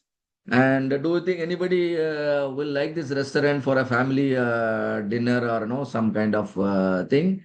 Definitely no, because it goes to the extent of losing the privacy. It's like offering dinner in a party hall. It doesn't look like a dinner area in a restaurant. So results. So once you have determined for certain which category belongs, you will be ready to begin developing and optimizing the feature. Remember, you must, your focus should be on all your must be features. Even if one feature for some reason you forget to attend, that can, actually, destroy your whole image. So you should be very careful. After optimizing all your must be feature, your next priority should be on optimizing the performance feature, right? That your respondents reports as being most important. Then be extra certain that the attractive features you focus are those which your users will find valuable. You may think something as a delight, but make sure your customers really treats that as a delight. You do a lot of things, but then your customer really doesn't respond to your what you call your delight features. That means you have understood the delight wrongly. So another visual example, the foundation, then the superstructure, then is your swimming pool. You know how to spend, right, your budget while constructing a house. You should obviously be spending well and in fact, very correctly here. And even if there are challenges, don't, bring those limitations here because you are working on the most important part of the project. So you shouldn't be compromising here. And this probably, the interior and other things you can, later on also you can develop, isn't it? No, it's not necessary that you should do everything right now. But you study the competitor. That's how you all do, isn't it? When you construct a house, you necessarily look at, your relative's house. You necessarily look at, the others in the same locality, and then you try to be better, right? Because you want, everybody to appreciate, your efforts. And finally, these features will bring the delight, but make sure you don't spend your budget in a wrong order, and don't overspend your budget as well. So, or in other words, you can relate like this also: shirt, tie, and then coat. If you change the order of wearing, and again, it won't look good. So that's it. Must be performance and wow. And ultimately, our focus should always be on value, and we should focus on all the must be feature, and order of execution must be performance, and then only wow. So when you understand this concept and use this wisdom, you will certainly be able to remain laser focused on optimizing the specific features which your customers value, isn't it? So that's it from me on this day. So definitely there will be an additional session which I will be calling all of you. Probably one more class even after tomorrow, right? I will be meeting all of you and to discuss the DOE part. Okay. So I hope you will not Sir, mind all of you attending one additional session with me. yes, Yes. Yes, sir. Yeah. sir. And but when is your exam, sir? I mean, Exams, yes, it's already scheduled next Saturday, Sunday. So I think we can then have it on Wednesday. All of you, are you okay? Coming Wednesday? At Evening. what time, sir? What time? Wednesday The evening. Friday is fine. Before the exam, the Friday is fine, I believe. One day before, no, one day before the exam, you will be preparing, So yes, sir. Sir, Wednesday, at sir. what time, sir? Wednesday, 8:30, Okay. Yes. Yes, sir. right? Yes, sir. So Okay, I okay. will record that session as well, and then share it as usual. So this exam, 2 days exam, sir. Saturday. Exam link will be available on Saturday as well as Sunday. Any day you can take it. You can take it on Saturday also, or you can take it on Sunday also, and whenever free. But once you start the exam, the link will be available for 2 hours. Okay. How many questions, sir? 75 questions. 75 questions, 60% is the passing score. And I think some preparatory questions are already shared in the group. Yes or no? So please check in the No, sir. group description. It is there. Group description, it is there. You can also look at the description, or maybe I will try to repost it, and you can also practice those questions. WhatsApp group? WhatsApp group, sir? Yes, in the WhatsApp group, yes. Okay. Sir, please share all the PPTs or PDF files. No, they're all shared. They're all shared. Sir, one more thing. Level 3 material that has been shared. You have to open and see. Sir, one more thing. Like, can we have this test of proportions in Minitab on Wednesday? Okay, I will cover that as well. Don't worry. Just it's a simple procedure only. I'll show it. Good. The preparatory model not shared in the group, sir. No. You can check in the description. I said. Otherwise, I will post it again in the group itself. Yeah, if you can repost the